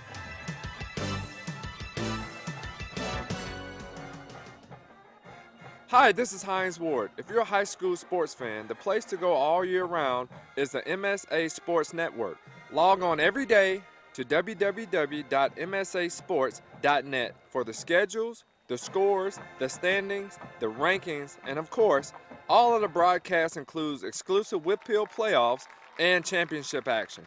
Anytime, anywhere, always there, the MSA Sports Network. People ask what drives me. It's the respect I have for my opponents, the trust I have in my teammates, a coach who treats me with dignity, and a university that has faith in me on and off the field. That's what keeps me focused, why I practice harder, play my heart out. I play to win. I play for Carlo. Tell us your story using #WhatDriveSYou. Carlo University, a proud sponsor of the MSA Sports Network.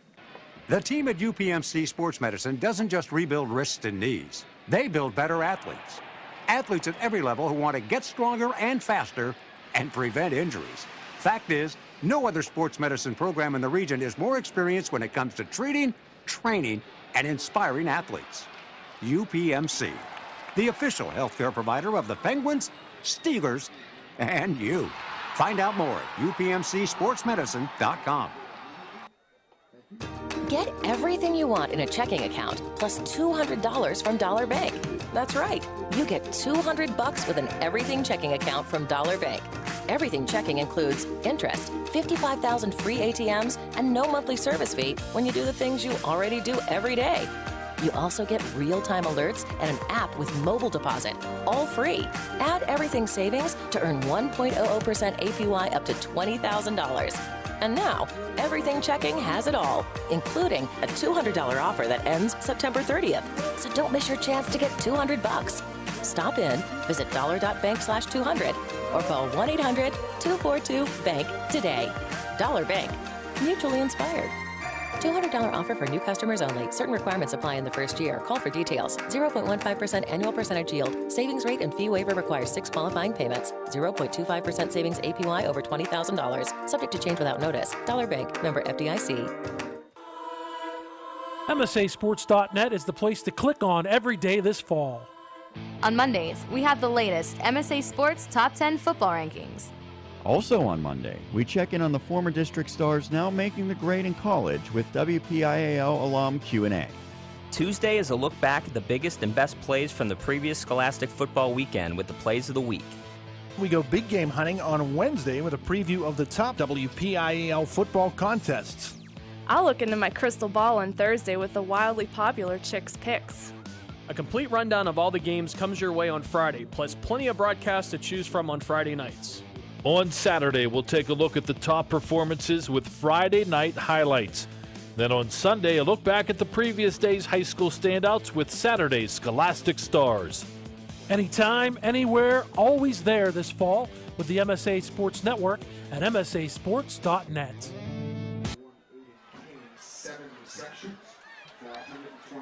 Teams are back out on the field. Hope you enjoyed the halftime show with Don Rebel and the professor, we'll call him, as we have about 2:50 to go before the start of the second half. Along with Ed Troup, I'm Josh Rowntree. Mount Lebanon 10, Canon-McMillan 10. A battle to remain unbeaten in Class 6A Southeastern Conference action between these 2-1 overall teams here tonight. And Ed, we thought we were going to get a pretty good football game here tonight. I think so far we're getting a great football game here at Canon-McMillan Stadium. Oh, we really are. I mean, we're seeing two offenses, very similar in kind of their attack. They like to spread the field, but you saw Mount Lebanon pretty much the whole first half stay with what they do, and that's the no huddle. You saw Canon-Mac alter that a little bit. Starting the second quarter, they went more no huddle. Check with me back with the coaching staff on the sideline. And what did it do, Josh? It propelled them to score 10 points and grab all the momentum back in their favor in this football game. So interesting to see that on the offensive side. On the defensive side, I think we've seen both these defenses start out quick and strong, but because of those no huddle offenses, they're getting wore down. So that's almost my take for the second half. Which defense, Canon-Mac or Mount Lebanon, can respond, maybe get a turnover, but more importantly, endurance. Who can keep up in this second half with these highly quick, powerful offenses? Let's take a look at some stats from the first half. We'll start with Canon-McMillan. Not a lot rushing for either team. 25 yards for Canon-Mac, 5 rushing yards for Mount Lebanon in that first half. That was it. Leading the way for Canon-Mac, Elijah Turner, 4 carries, 16 yards. Anthony Sacco, 6 for 11. Trey Lewis, 1 for -2. Lewis threw through the air, 10 of 18, 114 yards with a touchdown. He completed 2 passes to Graydon Picnic. 1 went for a 15-yard touchdown. 3 to Kyler Rancher for 35 yards, leading the way. 8 penalties, though, for 55 yards. Those were 8 accepted. I think there were 2 more in there that were either declined or offsetting as well. They were 0 for 5 on third downs as well, picked up 7 first downs along the way. For Mount Lebanon, 5 yards rushing in the first half, 8 for John Naylor, -3 for Seth Morgan on 3 carries, and no rushing yards for Tony Lasota, on 1 carry in that first half. James Stalker through the air, 7 of 12, 117 yards, a touchdown and a pick. Seth Morgan, 4 of 7, 61 yards. Aiden Kane, 7 catches, a $129 and a touchdown. And Sam Lasota, 4 catches for 39 yards, 183 yards of offense for Mount Lebanon, 139 for Canon-Mac. Mount Lebanon, 5 penalties for 40 yards. They were 3 of 4 on third downs, and they picked up 6 first downs along the way in half number 1. Yeah, and I think, like I said, when you take a look at those stats, too, from the quarterback play even, you've seen it pretty evenly matched up. I really like what I've seen from Lewis at the quarterback position for Canon-Mac and some of the things he was able to do athletically in that first half, Josh. In particular, kind of staying in the pocket and being smart, finding the open wide receiver. I criticized him a couple times, and rightfully so, threw into double, triple coverage a couple times. He's got to be smarter. He's only a sophomore. He'll figure that out as he plays throughout his high school career and get better at that, reading coverages. But the skill set is there. I'm very impressed with what I've seen at the quarterback position for Canon-Mac. And across the way, pretty much almost the same exact conversation you can have with what we've seen from Morgan going out there and some of the different things he's been able to do there throughout that first half. Or, excuse me, Stalker. Did I say Morgan? Well, both. We've seen both. Stalker. Yeah. We've seen both, but Stalker. Both guys have played well. Right. Stalker, though, is the one I wanted to key in on. He's the guy out there that throughout that first half that I've been a little bit more impressed with, but he's gotten some more reps, too, throughout that first half for Mount Lebanon. But we'll see here when we come out in the second half, and Mount Lebanon is going to get the ball first. Who can grab that momentum first? We're tied up here at the half. Mount Lebanon, they'll get the ball first, and we'll see what they can do. Some halftime scores from throughout the Southeastern Conference. Bethel Park leading Norwin 13-0. Peters Township on top of Altoona 28-0. Central Catholic beating up on Hempfield 28-7. Some other interesting scores we may try to get to you throughout. Another big game in Class 6A. Pine Richland leading Penn Hills 14-0. Byers has the ball on the tee. Standing deep is Mason Ventrone and Michael Palmer. They are back around the 5-yard line with the ball on the near hash. Going right to left is Canon-Mac with the yellow jerseys, all white uniforms for Mount Lebanon. High spinning kick fielded by Ventrone at the 4-yard line. Comes to the near side, has the corner, turns it to the 25 to 30. He'll be knocked out of bounds around the 37-yard line as coming in on the tackle was number 17, Blake Joseph. Boy, Mason Ventrone, just so impressed with his big play potential ability as a kick returner. Only a sophomore, too, and you talked about his pedigree, Josh, during the first half of an NFL family. The skill set is definitely there for that young man from Mount Lebanon. Mount Lebanon starts at their own 38. It is Stalker as the quarterback. Hands it off to Naylor. Naylor goes left side, and boy, he is swallowed up by a big man. And in the yellow jersey, Ryan Gaughan. And last week against Hempfield, Gaughan and Coleman Coco combined for 4 sacks when they pitched the shutout. Or excuse me, it was the other 58. My mistake. And looking at the wrong 58, that is. Oh, you're good. Riley Noble. Yep. Riley Noble in on the stop. As I was looking at Mount Lebanon's 58. And Gaughan and Coco over there. Here's the handoff to Naylor inside, and he will be wrestled down again. That time it is Anthony Zanola on the tackle. Yeah, Zanola that time. And, Noble on the previous play. That's now twice. And you've seen the defensive lineman with Noble on the previous play, and now Zanola, the linebacker. So the front 7, Josh, that's my point. These first 2 plays, they're getting the job done. They're getting penetration up front, and right now they're winning the line of scrimmage to start off this second half. We'll see if they can do it again here on third down. I'd blitz them. Bring them. Nope. Now Lebanon spreads out. Defense drops back. Here's the throw to the far sideline. Catch made. First down. Colacito out there in the flat. Ran the out route. They needed 10. They got 11. And you're right. They did not blitz that time on 3rd and long. They held back, and they get burned for it. Yeah, I think their key to success, and we saw them do it a couple times towards the end of that first half, is bring the pressure. Bring the pressure, bring the blitz on 3rd down, and just hope that you might give up a first down. Just don't give up 6. Get a couple defensive backs back to make sure you don't give up the big play. But bring the pressure. You got to get there. 8 of 13 for a $128 is Stalker. 3 receivers out to the right. Fakes that way, and now he's going to look to go long. He has Kane running down the right hash. Kane open, makes the catch inside the 20, to the 15, the 10, the 5. Touchdown, Aiden Kane. Give him 6. Mount Lebanon, just like they did early in the ballgame, striking for a touchdown to Kane. They do the same thing here, and it's 16-10. What a pass from Stalker. I mean, to tell you, he stands in the pocket, he airs it out, tight spiral, beautiful arc on it. Kane, he could have high-stepped if he wanted to, Josh. Glad he didn't. You don't want to showboat here in high school football, but he just makes the catch, and perfectly placed football from Stalker. Sorry, man, I like to see quarterbacks, they throw those tight spirals, especially from way up high where we are, and you can see the play develop. Kane wide open for 6. 51 yards, the point after, up and true for Bart Barsick. 10:24 to go here in the third quarter. It is now Mount Lebanon 17, Canon-McMillan 10. You're listening and watching high school football right here on the MSA Sports Network. Who showed you how to get to Sesame Street and took you to visit Mr. Rogers' neighborhood? WQED. And now, WQED and PBS Learning Media can help you travel through space, get an up-close look into Vietnam, and be in the front row of a Broadway show. In collaboration with local school districts, community organizations, and local libraries, WQED continues to create experiences that remake learning for students, teachers, and lifelong learners. For more info, visit WQED.org and begin your adventure.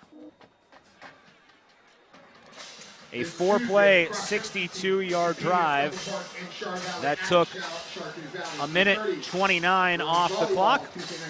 And it is now 17-10. Mount Lebanon striking on a big play to Aiden Kane, who has 180 yards receiving on 8 catches.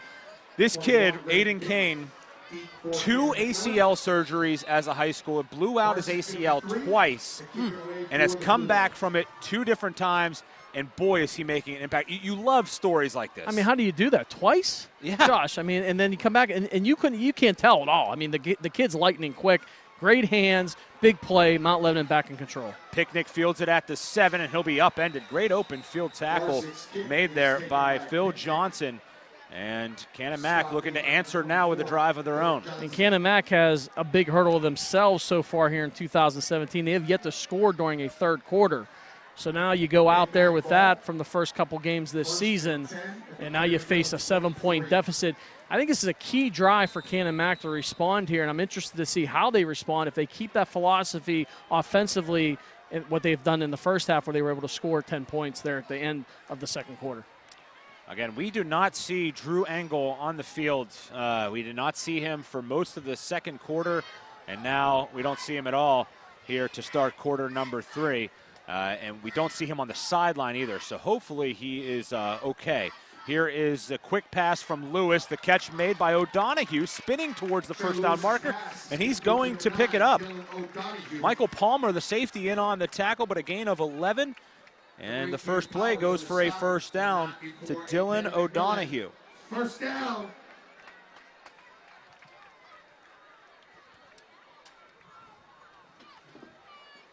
Op goes from right to left on the line, pistol set, 2 men out to the left. Clock rolling, and now the check with me with the quarterback Lewis, the 6'2", 175-pound sophomore. Lewis plays on the basketball team at Canon-Mac 2. He's going to give it off to Turner. Oh, boy, look at the middle of that line. One of the men in there, J.B. Nelson, blowing that play up. But there were a host of white jerseys in on the stop. Coleman Coco, the Colgate recruit, in on that as well.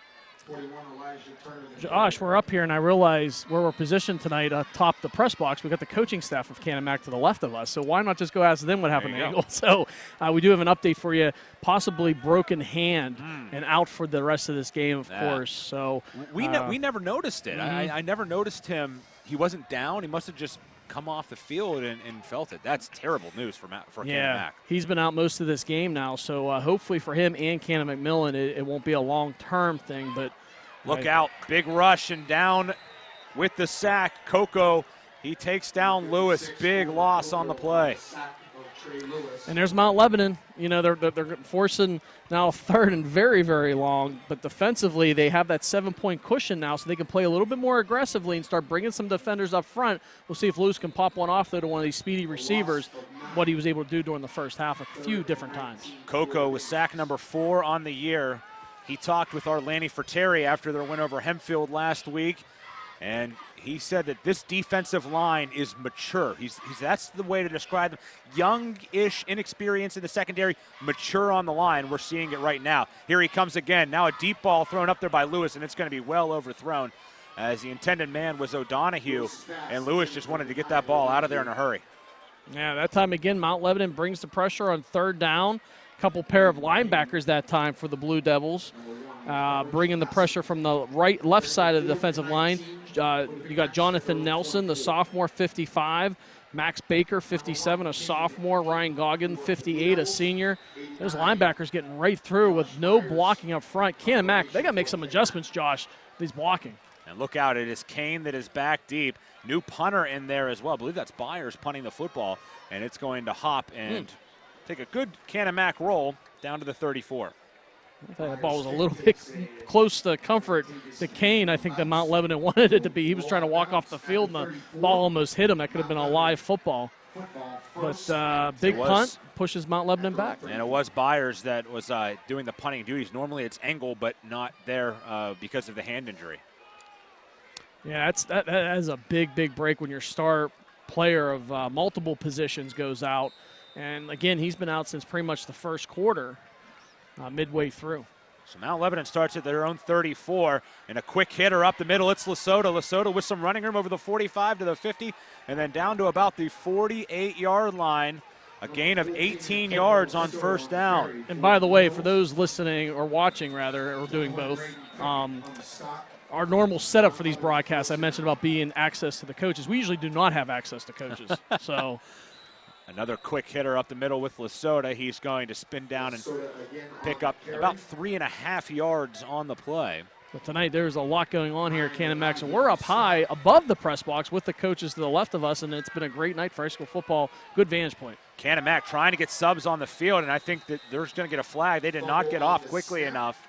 There was a fumble on the snap that Stocker got on, but there's a marker that came down. We're going to have a flag. I saw the beanbag fly, but that was just a signal of fumble. Boy, I'll tell you what, Canon-Mac, they had too many men on the field. They did not have everybody off when that ball was snapped. I think Mount Lebanon realized that. As they were trying to speed things up, there was some confusion on the Canon-Mac side with those substitutions. Now a 3rd and 8. Pistol set, extra protector on the line. Quick throw to the outside. Colacito, the catch, dives forward, lost the football. It's going to roll out of bounds. He's going to be about 3 yards short.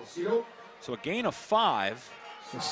The senior Colacito, 6 foot, 165 pounds, uses that big frame to get over the defensive back and leaps forward, but they're going to call him short by 4 yards. They say he went out a little sooner than the jump forward. I do not see Kane. No, Caden is in the slot to the right now. So they line him up all over the field, Kane. And they're going to throw to the outside. Colacito bobbles it, can't make the catch. Good pressure applied by Blake Joseph on the far side of the field. And that was a 4th down play, so turnover on downs.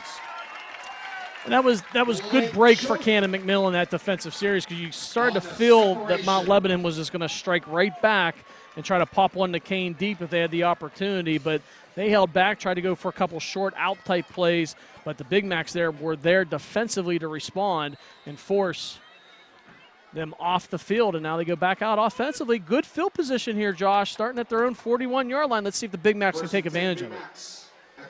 They trail by 7. 6:49 to go here in the third quarter. 17-10, Mount Lebanon in the lead. Bethel Park up big right now in their game. Last check, they were winning 13-0 over Norwin. Figure that with the way the Blackhawks have been playing, that they'll be able to hold on to that, but a timeout will be taken here by Mount Lebanon, their first of the second half. We'll keep it here and give you an opportunity to tell you about, don't forget to tune in for this week in the WPIAL on Wednesday night at 7 o'clock. Join us as we visit with some of the top WPIAL football coaches, plus we will preview week 4 of the WPIAL football season. And Josh, hard to believe, week 4 around the corner already. It flies. And really, if you count week 0, and several of us were in action week 0, you almost got 5 weeks of football that you're turning to. It's amazing. It really is. The season goes so quickly. Before you know it, it'll be cold, and we'll be talking about playoffs. And I've been doing these games for about 18 years, and I'm all confused this year because for 17 of them, you're in shorts and a T-shirt for the first few weeks, and then the jeans, and then you're in hoodies and stuff. We were in hoodies early on this football season. Now we're doing the opposite. Yeah. So, all right, 1st and 10 coming up. 6:48 left here in this third quarter. After the Mount Lebanon timeout, it is Lewis, the quarterback. Lewis drops back, and he's going to roll and throw one into the flat, trying to find Alec Kendall, the fullback. And that pass short and incomplete. Now, maybe for the best because coverage was there. That was Tim McMillan, the senior. Talked about him in the first half.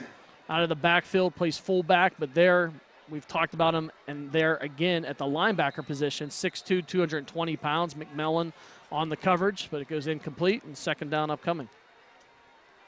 2 receivers to the left of the quarterback, Lewis.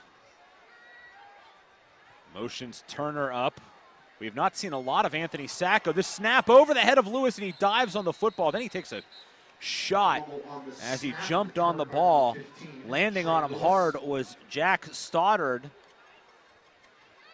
Stoddard made him pay for dropping that ball. That's going to be a big loss.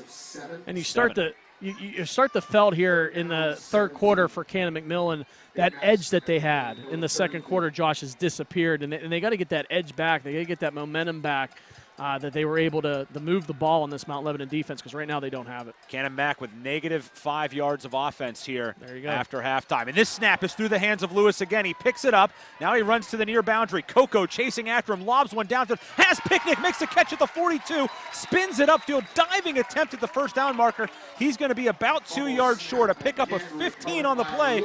But what improvisation there by the quarterback in Trey Lewis, and a man shaken up on the play. Mason Ventrone down for Mount Lebanon. Yeah, Ventrone shaken up, but that is quite the play by Lewis, right? That's the 2nd consecutive snap, bad snap, and both times he's able not to turn the ball over, which is fortunate for Canon-McMillan, but that time he turns nothing into something. Rolls all the way out and then finds the open receiver with Picnic and able to dump it off to him, and he makes nothing into something as well, leaping forward, and now only 2 yards short of a first down for Canon-McMillan. But nice play by Lewis, and those are the types of plays he's made athletically in this game, Josh. It's really impressed me for only being a sophomore. And now it's decision time for Mike Evans. They're facing a 4th and 2 at the 49-yard line. There's just under 6 minutes to go here in the third quarter. A lot of game left. However, Mount Lebanon's offense, he described them this week to us as a machine. So if they're a machine, even though his defense has played, I think, as well as they probably can possibly play against this Mount Lebanon offense, if he's that worried, I have to imagine that they're going to go for it here on 4th and 2. Yeah, because the other flip side of that is you punt the ball and you pin them deep, right? And you make sure Mount Lebanon is starting deep in their own end. It's only midway through the third quarter. You're only looking at a 7-point deficit. But I tend to agree with your first point, Josh. If I was the coach, I'd be going for it here by midfield. Only needing 2 yards from your own 49. And you got a little bit of momentum, right? It was a broken play. Lewis made nothing into something. So maybe you build on that a little bit here on 4th and 2. I'm sorry, John. I was going to say neither of these two teams, though, have ran the ball much at all here tonight. So you'd almost want to say 4th and 2. I'll just give it to your fullback or your running back and see what happens. But we haven't seen much running here at all. Yeah, Cannon Mac has now 9 rushing yards total. Yep. And Mount Lebanon, they were at 5 at the half. They got some of that back. They have 21 here after halftime. 20 after halftime. 2 receivers each way. Lewis going to throw on 4th down. Ball tipped. There was contact, but the ball was tipped on the way, and it'll be a turnover on downs. Yeah, that time I believe coming through and getting his big paw on the ball was Max Baker, the sophomore, 6'1", 230-pound defensive lineman. Among others, there were 2 or 3 different Mount Lebanon players in there, so I'm not sure exactly which one got his hand on the football, but good penetration and winning the battle up front on that 4th down play, definitely for the Blue Devils. Stocker back out of court. It seems like Mike Melnick has given the reins now to James Stocker fully. Quick handoff here to Lesota. Bounces off one, off another, and now he's carrying bodies. Has the first down and a lot more as he rumbles down to the 27-yard line. What a pickup for Lesota. Tony Lesota, the big gainer, all the way from the 49 to the 27. I want to talk for a minute here about the offensive lineman, the guard over there, number 60, Colby Sarzendell, the senior, 6'6", 285. Quick handoff again up the middle. Lesota spinning towards the marker. And now that line, big pushes here. And that's going to be a gain of 9 yards on the play. And they're just chugging along. You mentioned Sarzendell, a recruit, a D1 type recruit, and he's showing it. Yeah, big block on the last 2 possessions. The last long run, though, he was the lead blocker. He went 15 yards with his block. Boy, Sarzendell, 285. These are some big fellas up front for Mount Lebanon. Now they're showing that size, Josh. They're opening up the holes. There's going to be a false start, though, on one of the big guys. and they're also getting penalized. That is penalty number 6 for 45 yards against the Blue Devils. Clock rolling, 5:10 left here in the third. Lebo looking to extend their 7-point lead. 2 receivers out to the right. Quick handoff again. It's Lesota. Lesota trying to bounce off, but he will not. Great open field tackle by Anthony Zanola. And we have seen Zanola on a number of plays on the interior so far. Anthony Zanola's been everywhere. The junior, 5'10", 195 pounds, making a lot of big plays defensively tonight and does that. So the big fellas up front, now 2 consecutive plays. They got a penalty, and now they miss Zanola. No one blocks him. He comes unblocked and makes a big stop in the backfield. Loss of 2 on the play. Here's the fake handoff and the rollout. It's Stocker looking to throw, fires, has his man. It's Kane. Kane makes the catch, steps out of bounds at the 12. A gain of 15 yards and a first down on 3rd and long yet again. And that's it, too. I mean, there's really, Stocker just zeroed in completely on Kane on those 3rd and long plays. He knows he's going to get open. He's patient. As long as the blocking's up front, and it was right there, he'll find him. Kane approaching 200 yards. I have him at 195. Quick hitter to Lesota, who plunges up the middle. And bringing him down is Anthony Sacco. I like that play call, too, Josh. You've not gone to the running game much at all here tonight. Offensively, you've spread the field. So on the first down play, you're near the goal line. Why not go with a running play? I'd go another running play here on 2nd down. I think punch it in. No, Mount Lebanon's going to burn a timeout. And I'm with you. I think what they started to do is, they really got nothing flowing in the run game in the first half. Now you have Canon-Mac. They're playing the pass so much. Boom, we can hit them right up the middle. We have those linebackers sinking back, and now we can really, get our money's worth here by running the ball up the middle. And that's what we're doing. And Lesota struggled in that first half. He's finding the holes now and hitting hard. And you wear down that defense, too. You can see it on the last couple run plays. They've popped in a couple big opportunities with some blocks up front. You've spread the field most of this game. Endurance is going to start to catch up with your team sooner or later, especially when on these long drives around the field, they can't get off the field. So you pop in a couple of those running plays underneath. And, I would go here. 2nd and 3 from the 5. You can pick up a first down at the 2. You get 2 more yards after that, you got 6 points. Mount Lebanon up by 7. Again, the winner of this game goes to 2-0 in the conference. Other teams at 1-0, Bethel Park and Norwin. They're playing each other tonight as well. So one of those teams is going to have a loss. One of them is going to go to 2-0. Same thing with this game. So there will be a couple of 1-1 teams after tonight. Peters Township up big early. They might be 1-1 as well. Here's a quick handoff up the middle on the draw. Lesota into the end zone. Went in standing up after pinballing around. And Mount Lebanon adds on as they get 6 for Tony Lesota. Josh, I think you and I have watched a few football games, especially at the high school level over the years, right? I mean, that's exactly how we drew it up. We're sitting here talking about we're amateurs up here. By no means we take any credit to be anywhere towards the talents that these WPIAL coaches have, but, pretty obvious. Why not stick a run play there, especially on a 2nd down type play? And it goes for 6 yards. Good run by DeSoto. Good blocking up front. The big fellas, they responded after the penalty and leaving a couple unblocks out there. Point after for Barsick is up and down the middle. It is good.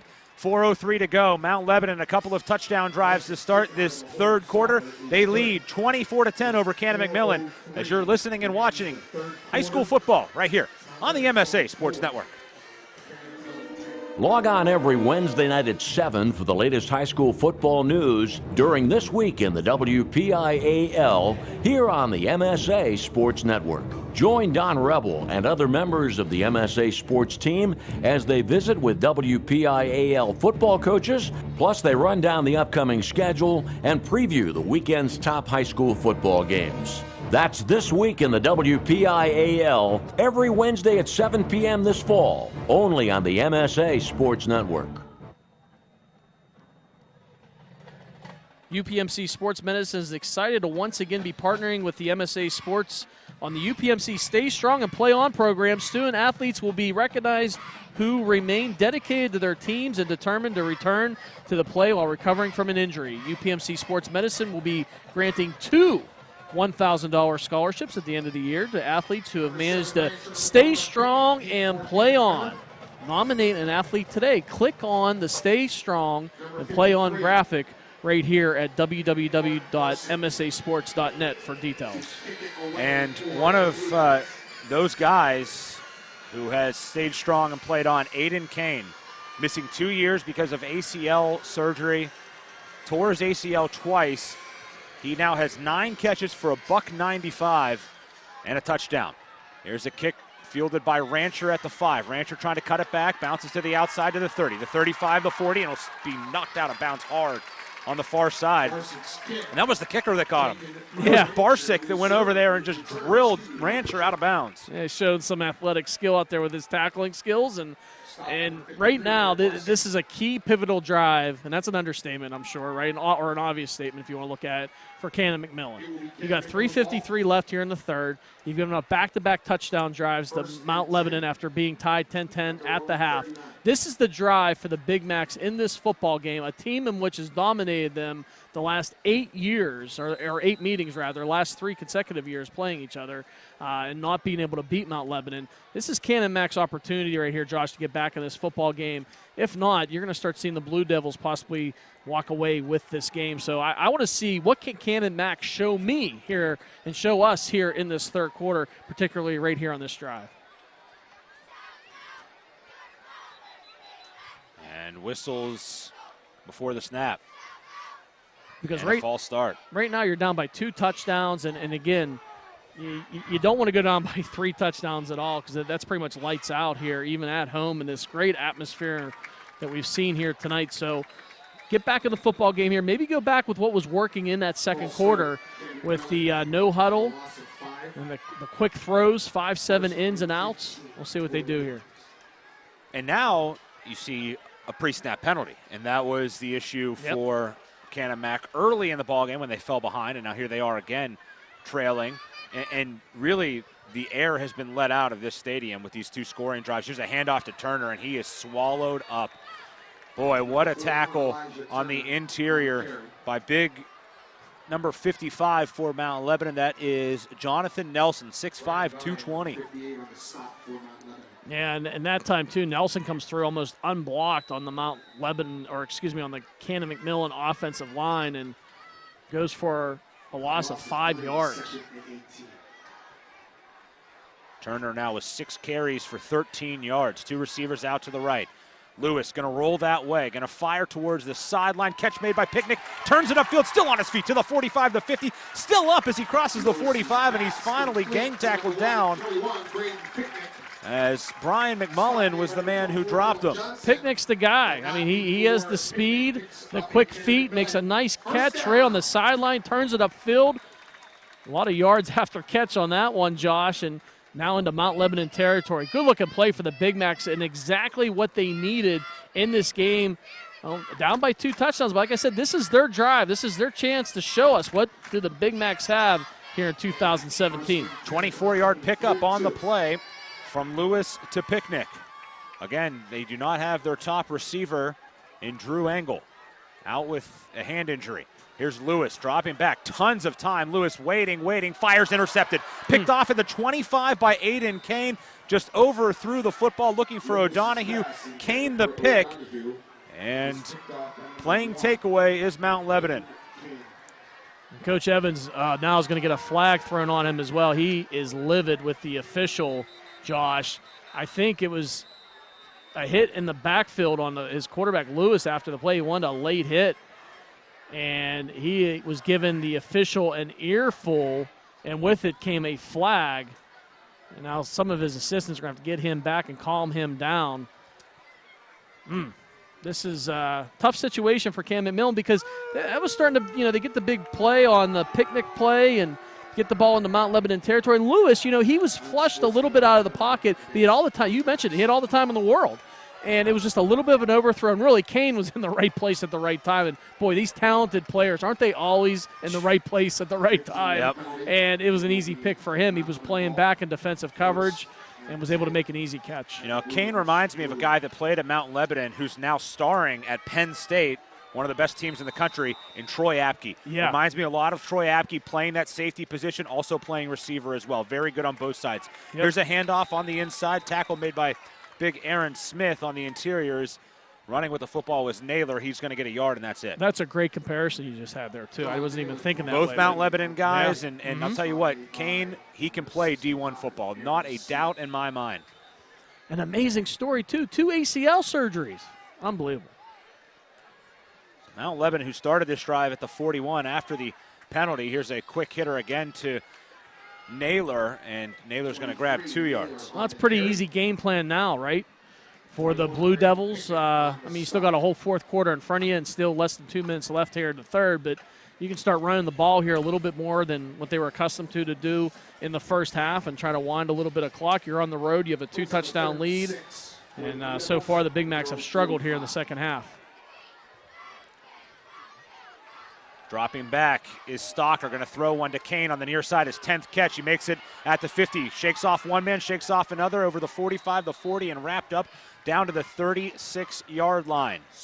And then you just do that. You find Kane whenever you need him and run the ball a couple times, find number 1, get the ball in his hands, move the sticks. Mount Lebanon, this offense right now, Josh, they're in the zone. That puts him over 100 yards, or 200 yards, on the day. Quick hitter again to Lasota, and he'll dive forward for a couple. They got the momentum, and they know it, so they're not going to slow things down here. They're going to go with what they've gone with most of the game and keep that high-tempo offense going. No huddle. And I'll tell you this. We talked about Aiden Kane. This kid, nobody saw this kid coming. Nobody. Because of the 2 ACL injuries, he's one of the best players in high school football in this area. No question about it. Deep throw down the left side, and Colosito can't come up with it. And it's one amazing story when you talk about one kid at the high school level having 1 ACL major injury repair, right? 2. The bounce back and then play at this level that we've seen him play here tonight. And by the way, this isn't his first time at the rodeo. You talked about what he did in week 1, right, setting the WPIAL record for most receptions in a game. Yeah, against Pine Richland, 27 catches, 348 yards. And he is not going to be knocked off as the WPIAL's leading receiver tonight. Over 200 now for Aiden Kane.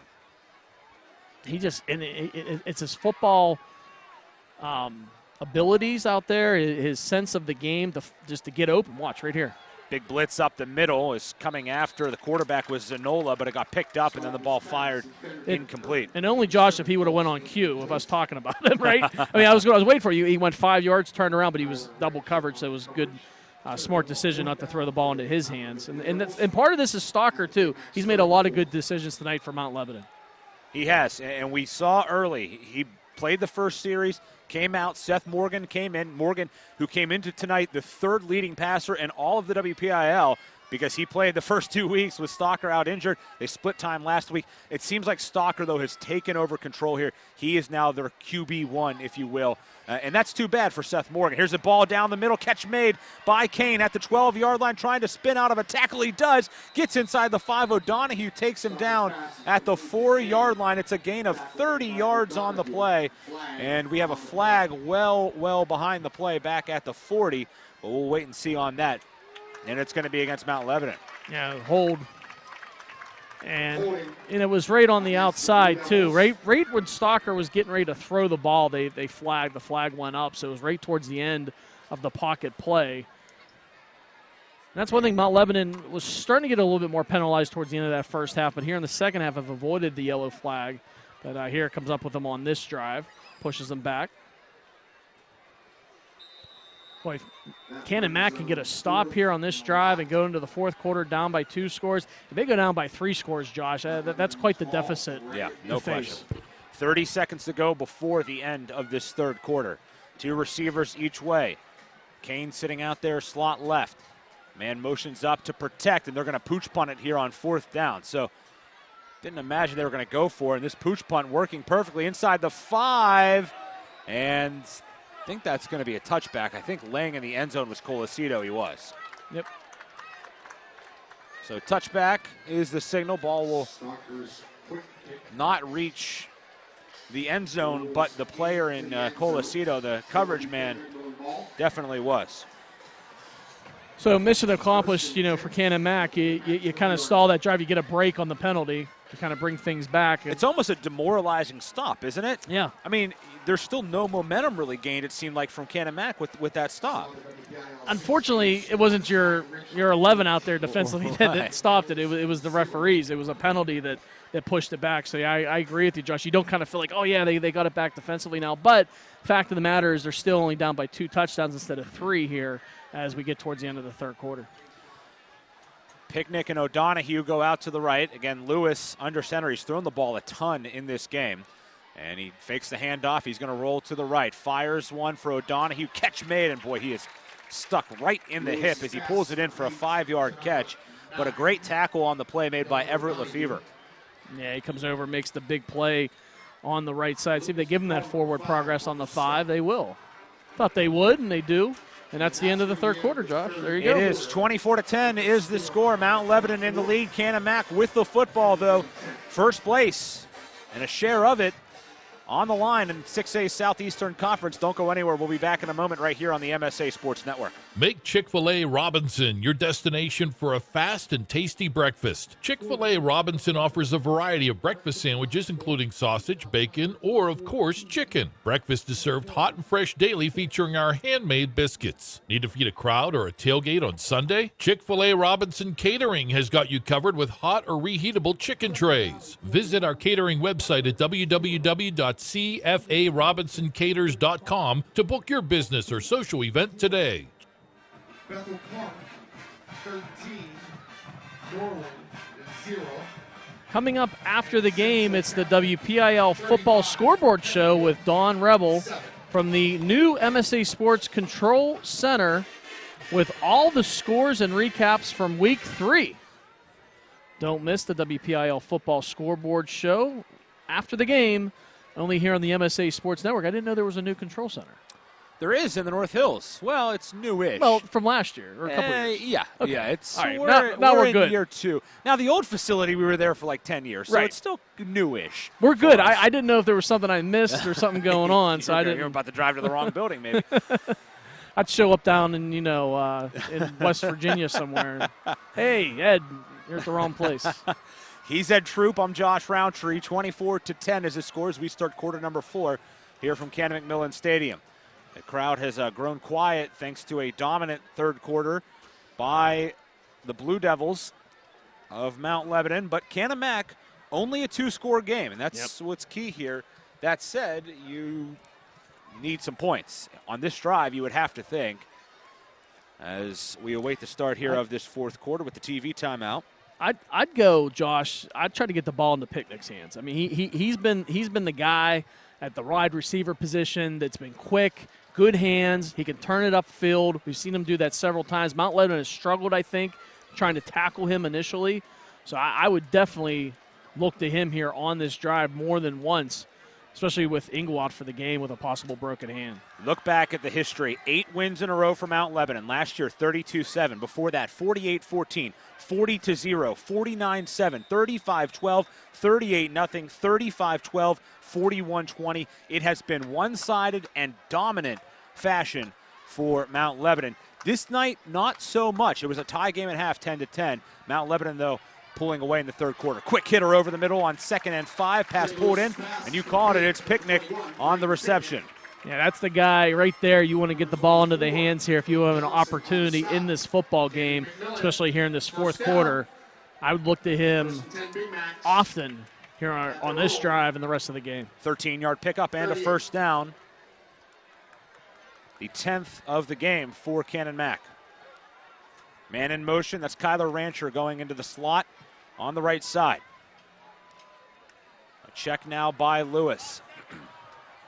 Got to get the play off. 3 seconds to go. Here's the snap, and it's a handoff to Turner. Turner going to get to the line of scrimmage, takes a hit, spins off a couple of men, dives forward, has about 4 yards. Well, I understand the play call. You want to mix it up a little bit here. You don't want to be obvious every play, pass, pass, pass. And that time you get positive yardage, close to a 5-yard pickup on the first down run. So solid blocking up front.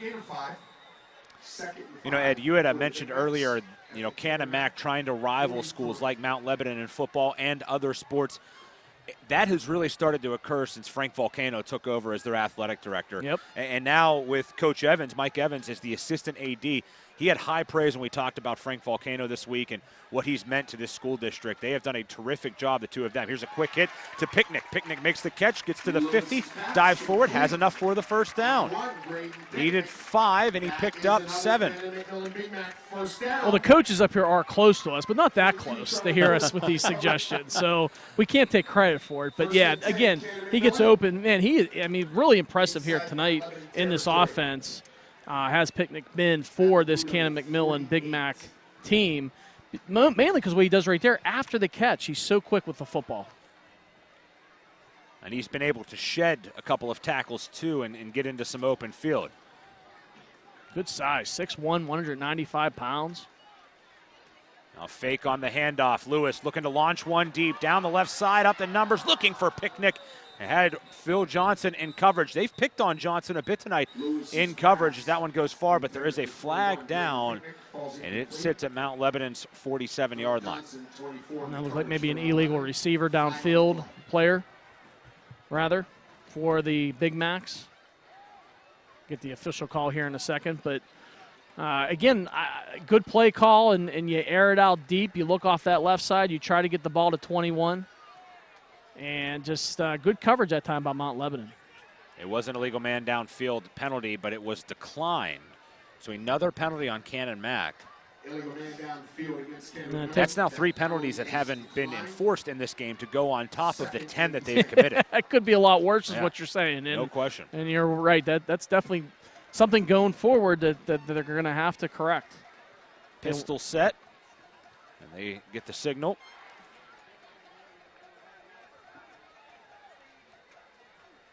There's the snap, it's low. Lewis throws one into the flat, ball tipped. And Mount Lebanon starting to read that play now on the quick hitter inside as that one was broken up. They were looking for Blake for number 17. That's Blake Joseph on the play. Yep, sorry, Josh trying to feed you the defensive there. That was Phil Johnson on the coverage, the senior 5'11", 155-pound defensive back. We've called his name a few times. They've been picking on him a lot, but that time he got it back. He was there almost for a possible pick. Sets up 3rd down and 10. 2 receivers out left, 1 to the right. 5 defensive linemen with their hands in the ground for the Blue Devils. And they're looking to feast. Opp motions from right to left. Along the line, the tight end protecting. Here's Lewis going to throw one down the field, looking for O'Donohue, reaching up. Cannot make the catch. Good coverage down the right sideline by number 22, Charlie Gordon. Yeah, Gordon that time, step for step, stride for stride. And that's one thing that Mount Lebanon in this second half has done a better job, mostly with the throwing downfield, Josh. Now, the shorter stuff, the Picnic and some of those other receivers, I think has opened things up for Canon-Mac. But when they've aired it out deep, they got a couple big plays during that first half to Canon-Mac, but not here in the second half. Mount Lebanon has responded defensively. 9:59 left. Mount Lebanon going to punt with a 4th and 10 on Mount Lebanon's side of the field. Byers will do the punting, and he gets off a spinning end-over-end kick, and Kane will come up and make the catch at around the 23-yard line. Interesting 4th down. You're on their side of the field. It was 4th and 10, but you decide to leave it in the hands of your defense, who really, 24 points on the board against. Canon-Mac's played some pretty good defense tonight against a really, really good offense from Mount Lebanon. Yeah, they have. And, at times they've bended, but they haven't cracked completely. They've benefited from giving up some field towards into their own end past the 50, the 40-yard line, but that's when they've kind of gotten stronger and have kept points off the scoreboard. So give credit where credit's due, Josh, absolutely. Handoff to Lesota. They fake the pass as well. Lesota with some running room has the first down, and he'll be tripped up around the 39-yard line. A 15-yard gain for Tony Lesota. Yeah, they're getting Lesota going now. Big blocking up front. Lesota, a senior, 5'9", 165-pound running back. Moving the chains and burning some clock with a 2-touchdown lead on the road. And the pistol is Stalker. James Stalker, last year against Canon-Mac, 229 yards, 2 touchdowns, 2 picks. He also ran for a score in that game, so back-to-back solid showings here. Over 2,500 yards passing in his career. He hands it off to Lesota, bounces it around the left tackle. He'll dive forward down to about the 44. It'll be a gain of 5 yards. You know, Stalker wears number 7. I got to tell you, when he lines up there, he has the size. That's where I'm going to go with this. 6'1", 205 pounds, senior quarterback. And I know Big Ben's bigger than that, but just when you look when he goes under center, he does that check with me, looks back. It's like a hesitation. Looks like what we see on Sundays sometimes. Just saying, just throwing it out there. No, I'm with you. He has that size. I think he has a little more running ability, as we see here, the snap bobble, but he's not going to get away. As he tried to get it to the outside, it looked like it hit off his center and Nathan Hughes' leg, and then kind of rolled to him. So it's going to go for a loss of 5. Throw him a compliment to probably the reason why he wears 7. I don't know. I'm just going. Maybe he's a John Elway fan too. Who knows? But pretty young kid. I would guess that the black and gold 7 is why he wears 7 at Mount Lebanon. And we see it in so many sports now. You see, when we cover hockey, we see kids wearing 87 so often. I mean, everybody wants to wear the number of the greats. And this penalty here, there was a flag on the play against Mount Lebanon. It's going to be declined though, so they're going to take Will Canon-Mac the down with the loss of yardage. 8:45 left, though. Clock rolling. Still a 14-point game. This one not over by any means. New quarterback. Sorry, a new quarterback. This is Seth Morgan in the game. Handoff to Lesota. Big running room up the middle to the 45, and he'll dive forward past Picnic. He's around the first down marker. It was 3rd and long, 3rd and 10, and they might have picked it up. It's going to be about a half-yard short. Yeah, Seth Morgan, again, we only saw him in that one series, and they pretty much settled him with Stalker for the rest of the way. Morgan, a junior, 5'11", 165-pound quarterback. You talked about how well he played in the first couple weeks when Stalker was out. And you hope that Stalker is okay with Morgan coming in there. You understand the switch, but not maybe in the middle of a drive. That's what's kind of odd to me. Here's a 4th and short. They lunge forward. I don't think they got it. Here's the secondary push. Boy, they are fighting. It may have been dropped on the snap, too. We just saw a mass move forward, and it is Canon-Mac football. Wow. And there was no fumble recovery. They just stopped them short. The momentum up front, who comes out last in the pile for Canon-Mac, was number 3. That's Nathan Zanardelli. And he's a safety, a junior, 5'11", 180 pounds, but all of Canon-Mac course in there on that short down play. That's a big call, Josh. And I punt in that situation. I agree. You're up by 14. You get a chance to pin an offense that has struggled deep. I don't give them this opportunity here on your side of the field. That's momentum back in the favor. And I know they haven't done anything here in the second half, but you're kind of – you're poking the bear, if you will, right? Yep, absolutely. So you're now giving that bear, or that Big Mac in this case, the football across midfield. It's a 2-touchdown game. They hit this for a touchdown, Josh, here just in a couple minutes. They're right back in this game, no doubt. Would not be surprised if Trey Lewis tries to go deep here on first down. He's looking that way, drops back, and here's a fire down the right hash and adjusting to the football and making a catch at the 26 is Kyler Rancher. 22-yard pickup on the play. What a play. But at the end there, coming on the blitz and taking out Lewis, again, was Ryan Goggin, the senior from Mount Lebanon. And I got to give Lewis credit. He is one tough kid. Only a sophomore, and he gets right back up. He's taken 2 or 3 of those big hits tonight, all legal, by the way, on blitzes after he throws the ball. Josh, he throws the ball, boom, he takes the hit. And I know you're watching the play, you have to call it. I'm seeing these hits afterwards. He's taking some big, big hits. 32 yards on the pickup. I believe I said 22. 32 yards on the play to Rancher. Dropping back, throwing one to the outside. Catch made. Rancher again inside the 5, and he's down to about the 2. Here you go. the scenario we just talked about. Here come the Big Macs at home. This crowd's been quiet second half. They get 6 right here. This place is going to erupt, and they're right back into it. Here we go. So they're at the 2, still over 7 minutes to go. They put the ball in the end zone here. This game far from over. Again, they had a lead against Hempfield, blew it, and then came back on a late scoring drive to win it against Kiski. Low scoring game, physical football game, ugly game all the way back in week 0. They came back and won that game. Can they do the same here against one of the top teams in their conference? Here's a fade pass to the end zone, looking for Picnic. Jump ball up in the air, touchdown! Pulls it in the back corner of the end zone. Braden Picnic going up and pulling it down.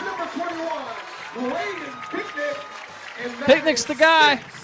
21, the senior, 6'1", 195 pounds, uses the big frame to box out the defenders in the corner of the end zone. And what did I talk about earlier with Picnic? He has good speed, fast feet work, if you will, but the hands, Josh, and the hands got it done right there. Went up, pulled that football in for 6 for the Big Macs.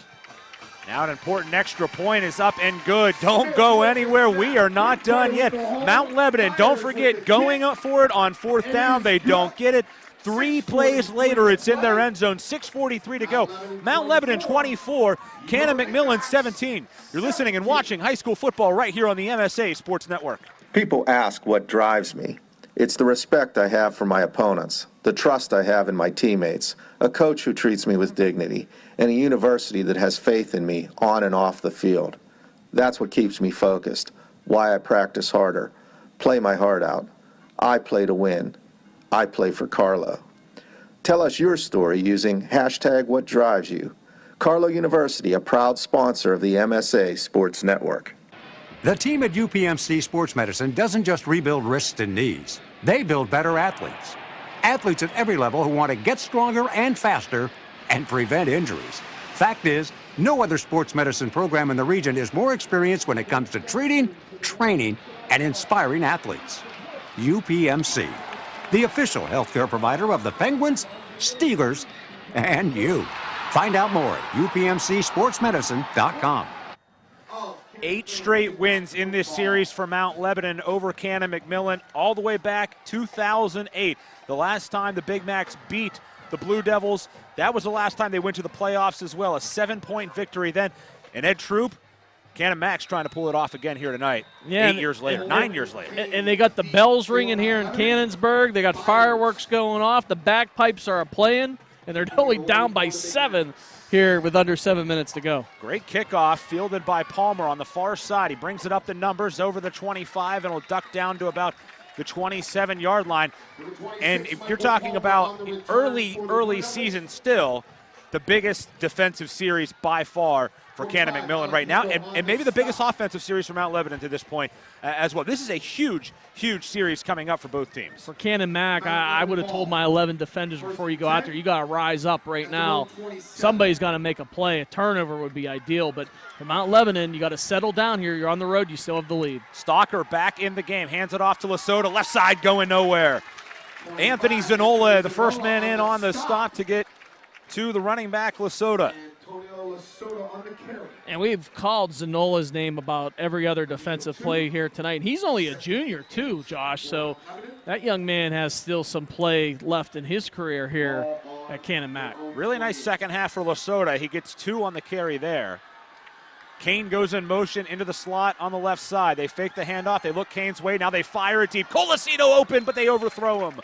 Oh, my. Stalker would love to have that one back. He got behind both Picnic and Joseph, just could not get to it in time. Stalker a little bit too much on the football. Yeah, too much there. But Stalker, again, just so impressed with his arm and his ability just to get the ball downfield, throws such a really tight spiral.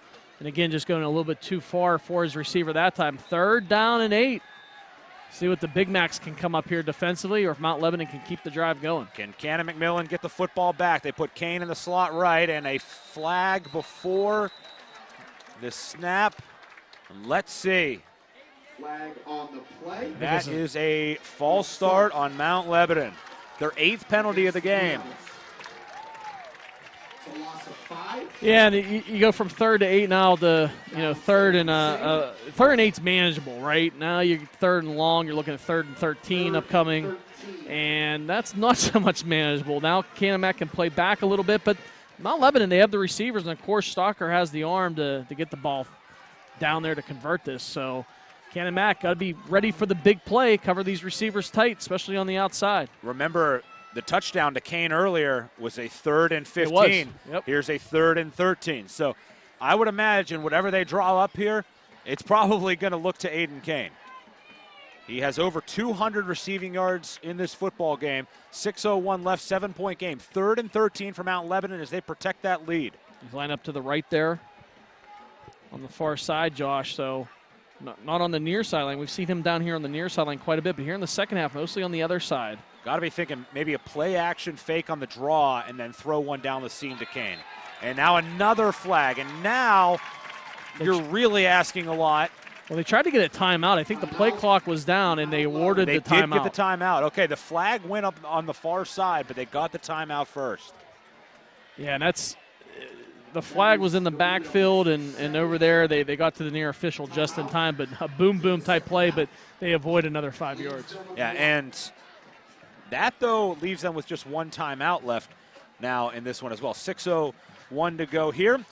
And coming up after the game, it's the WPIAL Football Scoreboard Show with Don Rebel from the new-ish MSA Sports Control Center with all the scores and recaps from Week 3. Don't miss the WPIAL Football Scoreboard Show after the game, only here on the MSA Sports Network. Newish, there you go. Newish. Yes. Well, we've had a great game here tonight, Josh, and after that third quarter, everything was just kind of like winding down. I think the crowd kind of felt that way. It was a 2-touchdown lead for Mount Lebanon. You're almost thinking they're going into that, okay, we're just going to run this clock out. And then at midfield, they're faced with that 4th and 2. Instead of punting it, pinning Canon-Mac deep, they go for it, they don't get it. And Canon-Mac took advantage of that situation, gets the touchdown. Now defensively, they come up with some big plays, but no bigger than what's facing them here. Only down by a touchdown, plenty of time left, 6 minutes to go in the game. Buckle up. So big play here for the Blue Devils. Dropping back is Stalker. 5-step drop, fires down the middle of the field. He has a man open, the catch made. A first down and a whole lot more. Pulling in the football is Lefevre. And what a big gainer on 3rd and 13. What a catch and what a throw. Stalker hangs in there, and somehow that was like double coverage, and finds his receiver, and then taking a big hit as well. That was Picnic back there defensively now, Picnic with the big hit, but hangs on to the catch and converts to midfield. Lefevre's first catch of the game. Here's Lesota to the right side. Lesota with some running room, has the first down, breaks off a couple of tackles, and how demoralizing is that?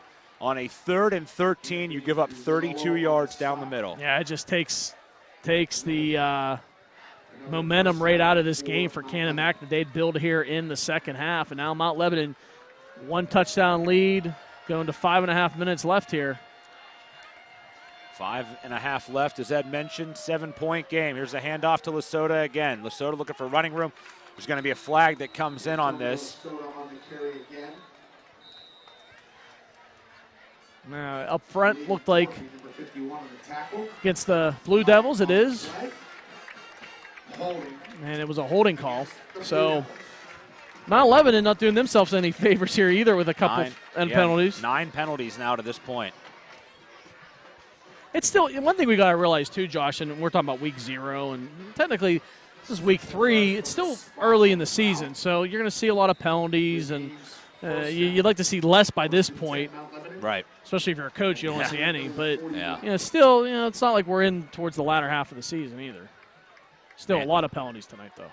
Lefevre in motion right to left. Here's the handoff, running up the middle, bouncing off a couple of men is Lesota.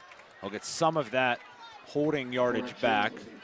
Man, you just get the feeling in this football game that Canon-Mac, they were out of it during that third quarter, then they get back into it. Now don't you kind of feel again that they're out of it again, that Mount Lebanon's back in control, even though it's still only a 1-touchdown game.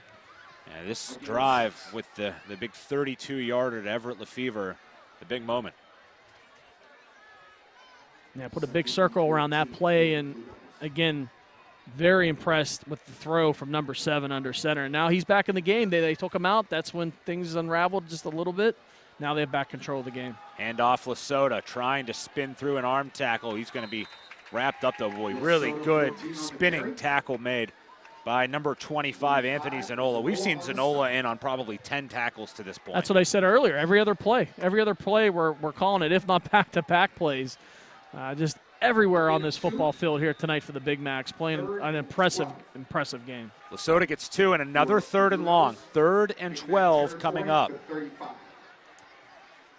Mount Lebanon's been pretty good on 3rd downs to this point. Now 6 of 9 here in this one.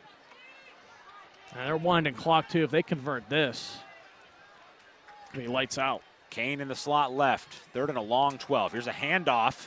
It's Lasota. Lasota, not a lot of running room, and he's going to be wrapped up and taken down. Nathan Zanardelli got to him and wouldn't let him go. And he loses a yard, maybe 2. And give credit to the Big Macs defense. They stayed disciplined. They stayed home, and they watched the play develop in front of them and got to the ball carrier. I was expecting pass. Me too. All the way. I'm surprised that they didn't. All the way. I mean, every 3rd down. In normal circumstances, you're thinking, okay, run it, and because you're trying to run clock here in the 4th quarter. But what they've done here in this football game, they've seen more success on 3rd and long than most teams normally don't. So you're thinking 3rd and long, okay, they're going to throw it again, but they don't. Right. They stay on the ground. And now the question is, it's 4th and 13.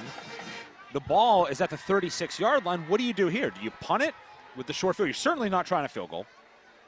So the question is, do you punt it and make them go the distance of the field, which when they scored the touchdown drive, Canon-Mac, that's what I thought they should have done, 4 minutes ago in game time. Now I think a similar thing. I think you punt it and you dare Canon-Mac to go maybe 90 yards for a touchdown to tie the game with only 3.5 minutes left. And with what we've seen here so far tonight, I would favor the Mount Lebanon defense for the way they have been able to respond in those long-distance situations. It's been the short field. When you've given Canon-McMillan short field here in this football game, they've taken advantage of it. But when they've had to go longer than that, I feel that Mount Lebanon has responded better defensively. So, yeah, I would definitely punt in this situation and make your defense win this game, but they're going to go for it. Aiden Kane, 216 yards receiving in this one. As he approaches 900 on the year, it's going to be a pooch punt. And it's not a good one. It's going to hit at the 21-yard line.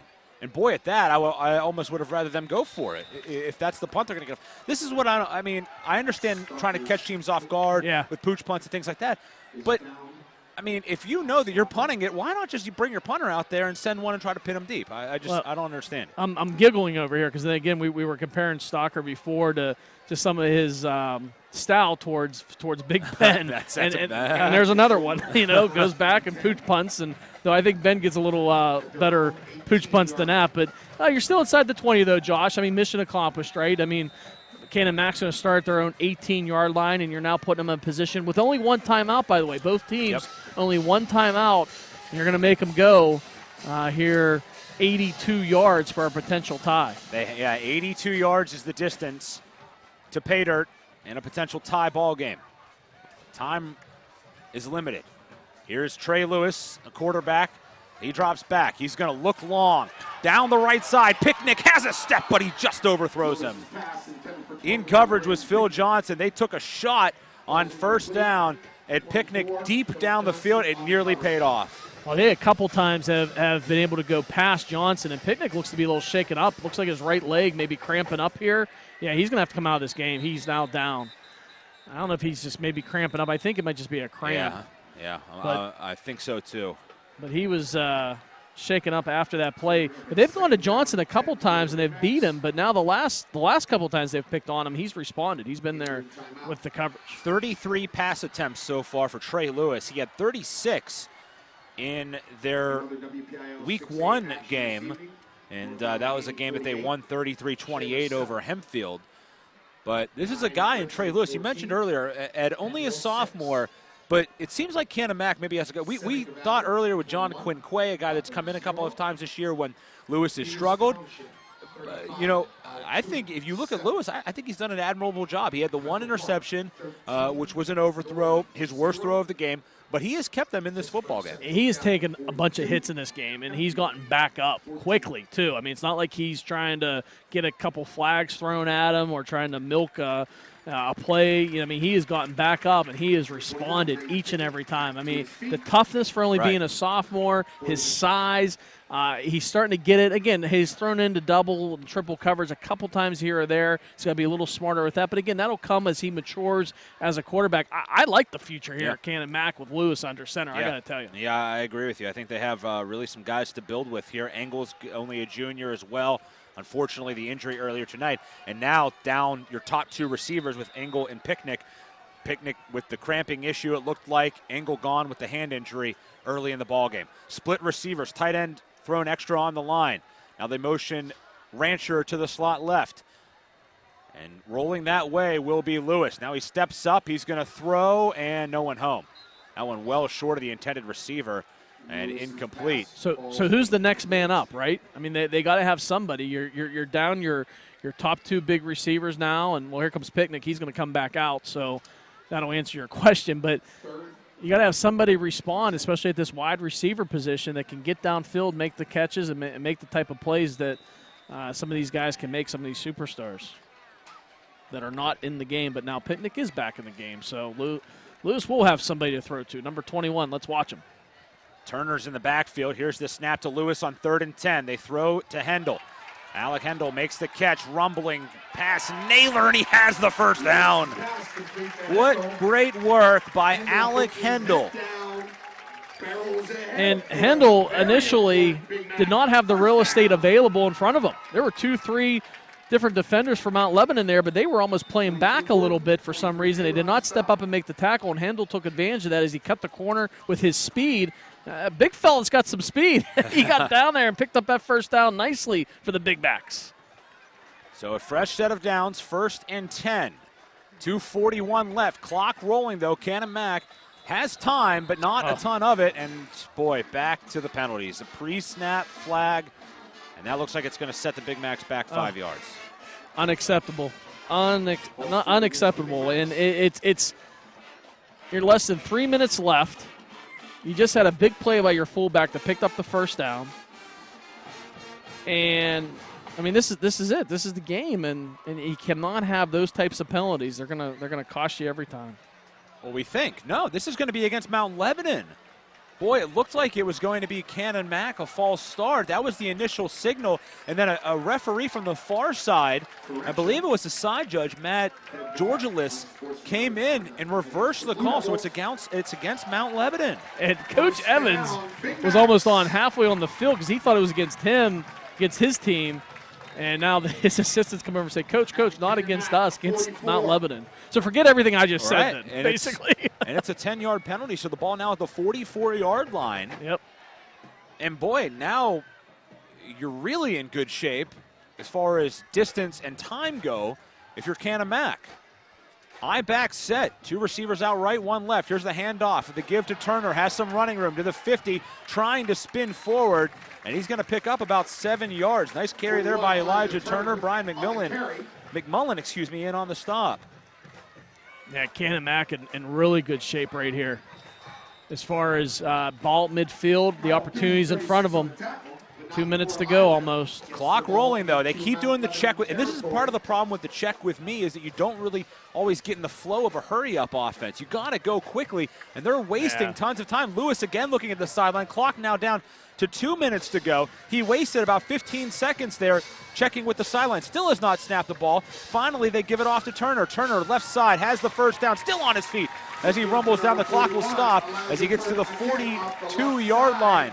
Well, that's a gain of 7. Again, that's Lewis, only a sophomore, though, at quarterback. Josh, not making excuses for him. I agree with you. You got to hurry up, but that's a maturity thing, too. He's got to learn that. You're right. You got to speed things up a little bit, but the coaching staff, too, needs to be getting that play in there quicker as well. All right. I mean, you would think the hurry-up offense, and, boy, this is almost like a burn offense here. 1:40 to go. They're still wasting time. Wow. A lot of miscommunication here for Canon-Mac, it seems, as Lewis continues to look over. They just, again, wasted about 15 seconds trying to get a play call. Here's Lewis. He's going to throw deep, looking for O'Donohue. It's short, and it's intercepted at the 5-yard line. picked off by Mount Lebanon, and that may seal it. On the interception, Michael Palmer, his third pick of the year, and it looks like Mount Lebanon will hold on. And boy, that final series just looked so discombobulated at times for Canon Mac as they were trying to hurry up but just could not get in a flow. And again, that's your quarterback only being a sophomore. And for Lewis, we talked about him throwing into double, triple coverage situations earlier in this game, and he was able to get away with it with no interceptions. That time he could not, scrambled outside, and boy, tough break for Canon-McMillan. They had an opportunity here towards the end, and now Mount Lebanon, they can pretty much get in victory formation and run this clock out in a big road victory. They're in a pistol set, and walking up and taking the knee will be Stalker. We'll see if Canon Mac burns their last time out. They do. Well, interesting game. I think Mount Lebanon showed us a lot here tonight, offensively and defensively. They made some nice plays. I think Stalker, quarterback, showed us a ton. Aiden Kane is everything and more. Probably the best wide receiver in WPIAL, and that's with all respect to everybody out there. But, these first 3 games, he's had an amazing run here early on in the season. And I think for Canon Mac, we learned a lot here tonight, too. Future's bright with some of these young star players that they have. Some of these injuries, though, unfortunately here tonight, their top star goes down early, and Drew Engel, so we didn't really get to see the full effect of what maybe this offense can do, Josh.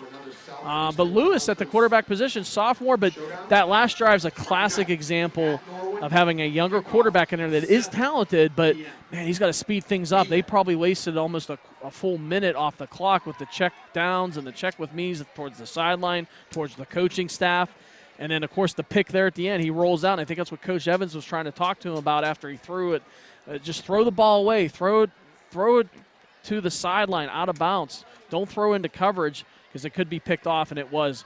But give credit for the Blue Devils. Stalker is going to finish with 252 yards passing. Seth Morgan with 61 through the air, over 200 yards for Kane.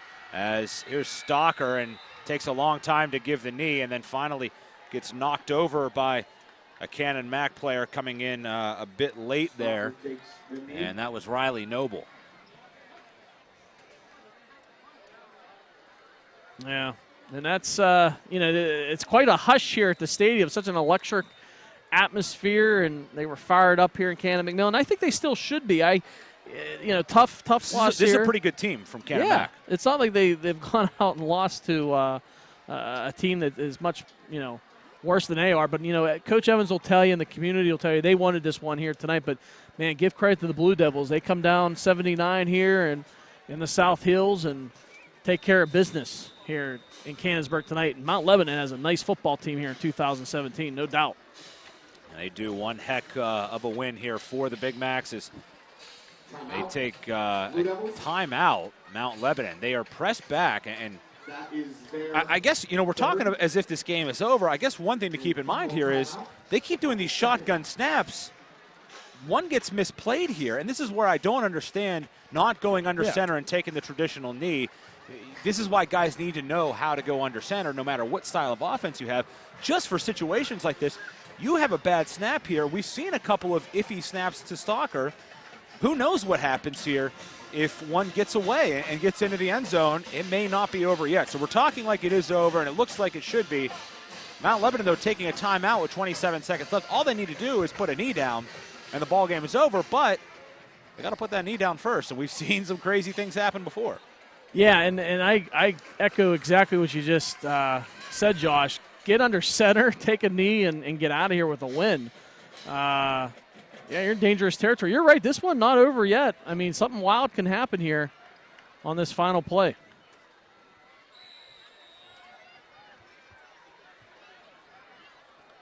All it takes is a miscue here, fumble, look out, but that won't happen tonight. And they will just have Stalker sort of lunge forward with it, and that will be all she wrote. They head towards the 50, and that's the ball game. What a terrific game here tonight at Canon-McMillan Stadium.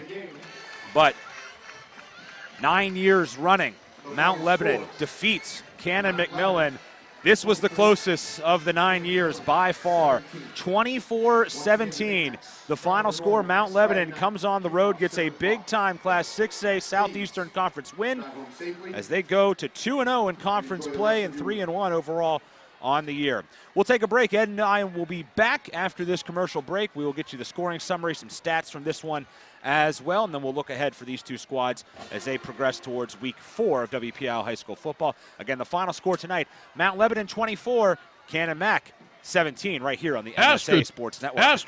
AstroTurf, a pioneer in sports surfacing, proudly supports high school athletics. Visit one of their 280 fields in the tri-state area to see their cutting-edge technology. AstroTurf's focus on R&D enables them to provide innovative surfaces that protect athletes and stand the test of time. AstroTurf now propels performance with iconic turf fields and legendary Record-Tan tracks. They manufacture, build, and maintain a full range of turf and track systems for total quality control. Learn more at astroturf.com. For the most complete recap of Friday night's WPIAL football action, tune in on your way home from the game to the MSA Sports Scoreboard Show here on the MSA Sports Network. Hi, I'm Don Rebel. Join me in the MSA Sports Gang for all the scores and recaps from the top games, plus the MSA Sports Roundtable. That's the MSA Sports Scoreboard Show after the game on Friday nights on the MSA Sports Network and at msasports.net. The team at UPMC Sports Medicine doesn't just rebuild wrists and knees. They build better athletes. Athletes at every level who want to get stronger and faster and prevent injuries. Fact is, no other sports medicine program in the region is more experienced when it comes to treating, training, and inspiring athletes.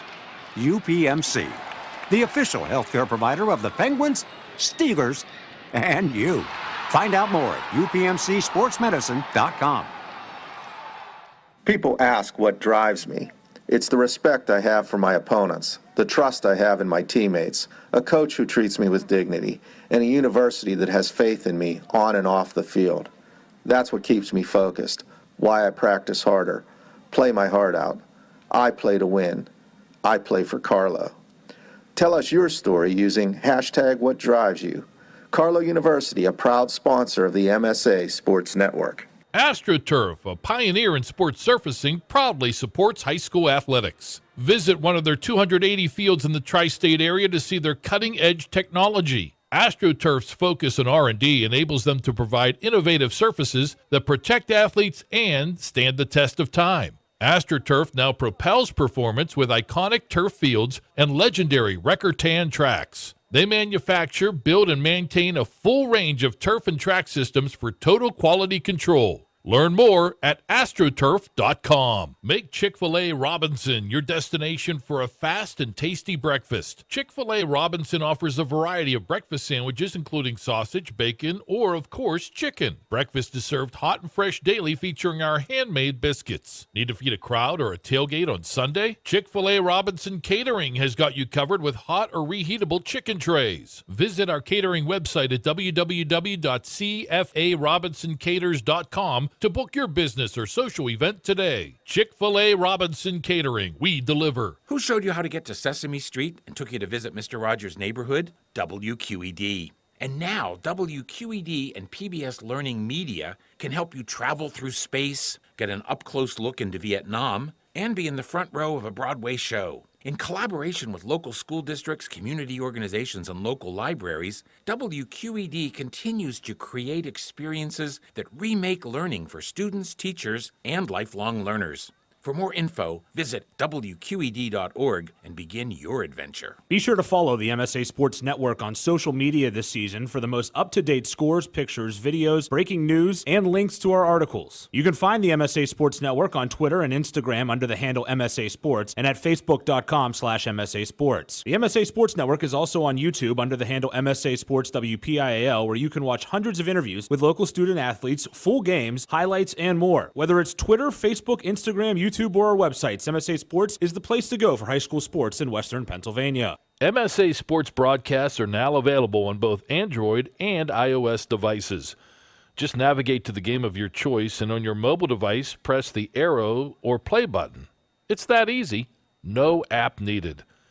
No matter where you are, MSA Sports content is available at your fingertips via your iPad, Android phone, iPod, and iPhone. Anytime, anywhere, always there. The MSA Sports Network. All right, we wrap up this victory for Mount Lebanon on the road. They take down a very, very game team from Canon-Mac here tonight at Canon-McMillan Stadium with a final score of 24-17. And along with Ed Troup, I'm Josh Rowntree. What a performance tonight from, and we'll maybe talk a little bit more about this, but what a performance from Aiden Kane. And this is a kid, big first half, second half made a couple of plays, not as many, had the big touchdown early in the second half. But a kid coming off 2 ACL injuries to then come out and do what he did tonight with Stalker and Morgan, 2 quarterbacks who he was synced up with, really both of them quite well. Yeah. Can't say enough about what this kid does. And out of nowhere, nobody saw this coming. I mean, it's one thing, Phil Jerkovic and these guys you knew coming into the season were going to be stars.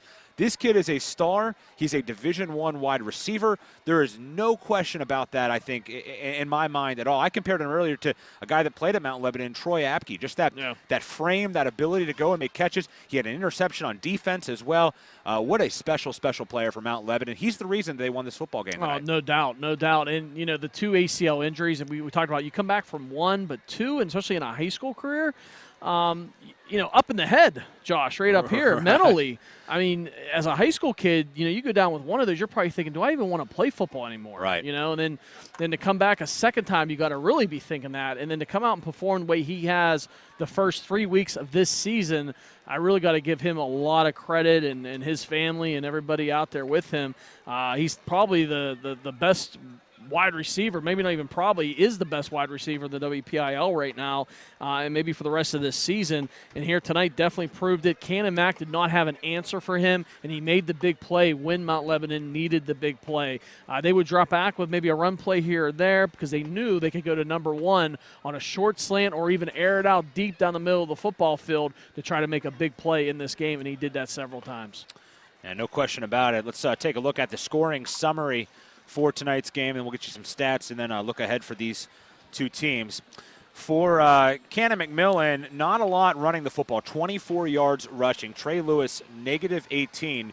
Elijah Turner, 9 carries, 31 yards. He led them, 6 for 11 for Anthony Sacco. Anthony Sacco, by the way, did not touch the football after halftime, interestingly enough. And obviously the injury to Drew Engel. Couple of guys right there that were taken out that are big parts of their offense we did not see in the second half. Lewis through the air, 20 of 36, 247 yards, 2 touchdowns, 2 picks. His main receiver, Graydon Picnic, 7 catches, 113 yards, 2 touchdowns. You talk about guys stepping up. Graydon Picnic was a guy that really filled the void that was left by Drew Engel. You kind of wonder if they had Engel out there with Picnic playing at that level, could Canon-Mac have maybe won this game? I think it's a good question, but that said, Picnic really took that challenge to step up when that guy went down. I was very impressed with him. I think I mispronounced his name a couple times the first few times as well. Then I finally got it down with Picnic, but because it's not spelled like Picnic. But he did a great job out here tonight, and really a bright spot, I think, for Canon-Mac going forward in their season will be this kid, 21, Picnic, coming into this wide receiver role more and more as the season progresses, especially if Engel's out for an extended period of time with a broken hand. I think he would be, especially at the wide receiver position. Hopefully for him and this Canon-Mac community and this football program, it's not that case. That's what we had heard, a rumor possibly here early on in this football game. But, his speed definitely played a big part here tonight to keep them in this game. But I agree with you, Josh. I'd love to see Engel in this offense, with Lewis, and he's a young guy, only a sophomore quarterback. He's going to make mistakes, made a mistake there at the end, but, he'll develop and he'll get better, too, as this season progresses and the rest of his high school career. I think the future's bright here at Canon-McMillan. I really do. Yeah, I do. I think Mike Evans has them going in the right direction. This obviously the closest that they have come to beating Mount Lebanon since they did all the way back in 2008. Let's take a look, though, at the scoring summary from this terrific football game tonight here in Canonsburg. After a punt on their opening drive, Canon-Mac would watch Mount Lebanon go down the field 3 plays, 73-yard touchdown pass from Stalker to Kane. Bart Barsick, the point after, good 7-0 early. Mount Lebanon up. Mount Lebanon, though, would get the ball back after a punt. They would then fumble the football over. A missed field goal, though, by Canon-Mac. Don't forget that. Points left off the board there for the Big Macs. And then Mount Lebanon would come back with a long drive of their own, a field goal drive.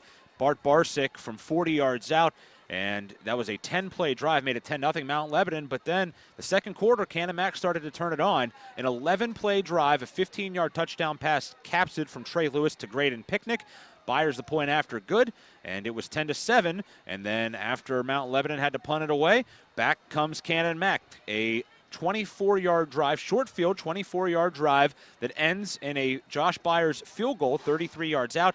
We were even at 10 at the half. But the third quarter, we mentioned one stat where Canon-Mac had not scored a point all year so far in the third quarter. Well, they were outscored 14-0 here in this third quarter tonight.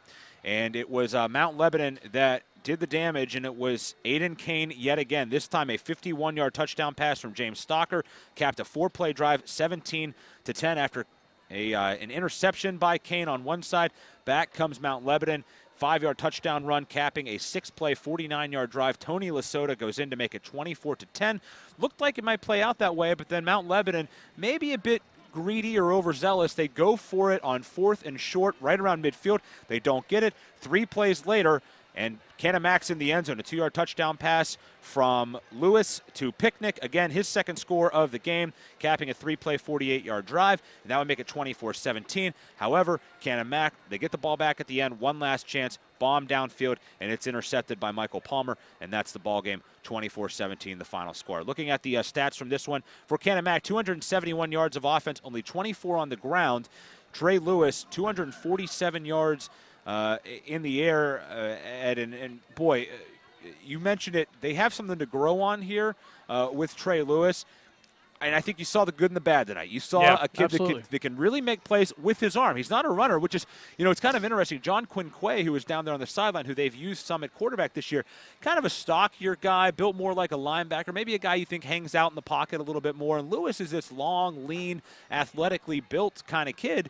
But he's not the runner. He's the pocket guy, and the other guy, Quinquay, is the one that can use his feet. But tonight, he tried to do it in the pocket, and maybe if he can add that edge of being able to move around in the pocket, get out of danger a little bit better, throw on the run. I'll tell you what, Trey Lewis is going to be a pretty darn good quarterback here in the WPIAL these next couple of years. Yeah, I definitely think so. I think he has the pedigree there, if you will, and the football type of skills you want to see, especially at the sophomore level. I mean, he's got the size, too, which is probably the most important factor, right? Mm-hmm. And he's getting varsity time as a sophomore out there. Really liked what I saw tonight. Again, some mistakes that's going to have to be cleaned up, but you expect that out of a sophomore quarterback at this point in his high school career at the quarterback position. And there at the end, again, that's a tough spot. You have a sophomore in the third game of the season, running a 2-minute offense with the game on a line in an emotional atmosphere. Probably never really done this before because when it was tight the last couple of times, they had another guy in there. Right, and he's trying to look back to the sideline for guidance. They're kind of a little bit slower than they should be. Clock's running,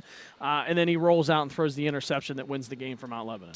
For Mount Lebanon, James Stocker, 252 yards through the air, 2 touchdowns, a pick. I think James Stocker is the number one guy going forward. Tony Lasota, great second half. In the first half, 0 rushing yards on 1 carry. After halftime, 16 carries, 110 yards, and a touchdown after the break for Lasota. They got the running game going, did Mount Lebanon. I thought that was the difference there in that third quarter. They were able to move the ball on the ground just a bit. And the big night for Aiden Kane, 10 catches, 216 yards and 2 touchdowns. They rack up 419 yards of offense due the Blue Devils here in this one. So what's next for these two teams as they move forward? Well, for Mount Lebanon, they are now 3-1 overall in the year. They go to 2-0 in the Southeastern Conference. Canon-Mac, they drop to now 2-2 and even 2-2 overall. They are now 1-1 in conference play as well. For Canon-Mac, up next, a trip to Norwin. That's a big game right there. That's a team that they probably can beat, but a pretty good Norwin team that's hung around with some teams this year. They were hanging around with Bethel Park earlier tonight as well. And not to interrupt you, Josh, but not an easy trip here from Canon-McMillan either. Yeah, get long out to drive. Norwin. Yeah, it's a long drive, and that's going to be a fired-up atmosphere, too. Tough place to go and play on the road next week. Speaking of long drives, it'll be a longer one for Mount Lebanon. They are going all the way to Altoona, geographically probably the farthest away school in the WPIAL. Can you go the night before and stay over? It's a good question. They might have to. So they will be at Mansion Park for that one. That's a 7 o'clock kick for both teams next week. So as we wrap this one up, again, we mentioned Bethel Park. They were up 13-0 earlier. I believe Bethel Park did hold on to win that game. So they're going to now be 2-0 in the conference, as will Mount Lebanon. Norwin lost tonight. We believe that they lost to Bethel Park. So that's was kind of on the horizon for this conference. I think Bethel Park's still probably the team to beat. That big win over North Allegheny, a couple weeks ago. That was kind of a wake-up call for the entire WPIAL.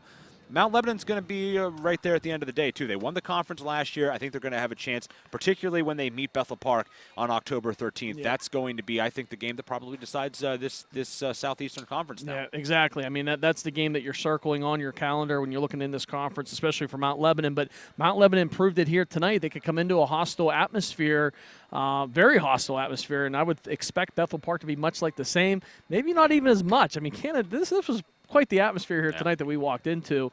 You mentioned it. It was almost like a small college atmosphere. Right. Yeah. It's exactly what it was. I mean, from the tailgating to just the surroundings that you were in here at this stadium when you walked in here tonight, it played out to that. And, Canon-McMillan, let's not take anything away. They wanted to win this game here tonight. They're disappointed they lost this game here tonight. They know they only lost by 7, but as you said, I think they grew another step tonight, though. They took another leap forward, if you will.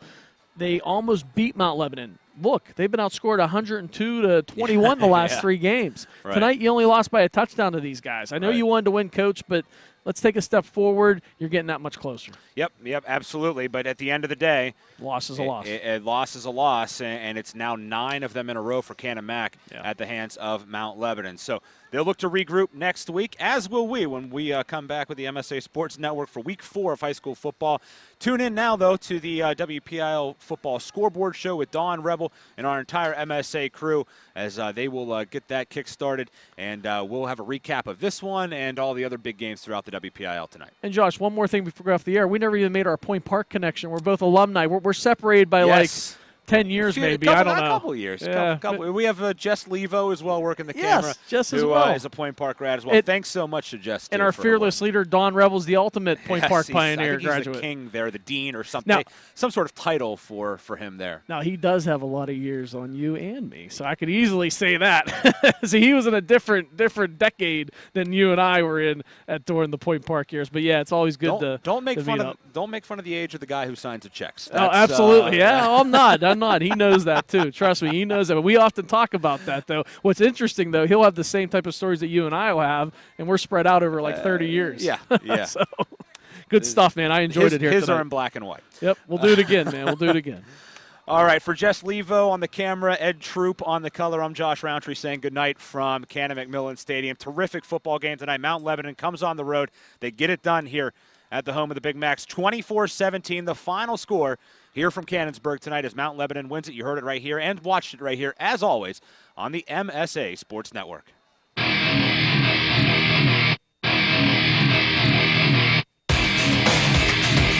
You have been listening to WPIAL Football 2017 at MSASports.net.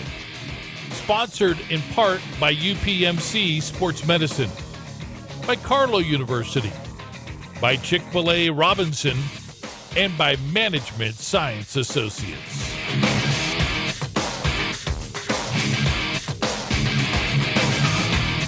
You can follow the 2017 WPIAL football season and all of the fall high school sports every day by logging on to www.msasports.net. The preceding has been a special presentation of the MSA Sports Network.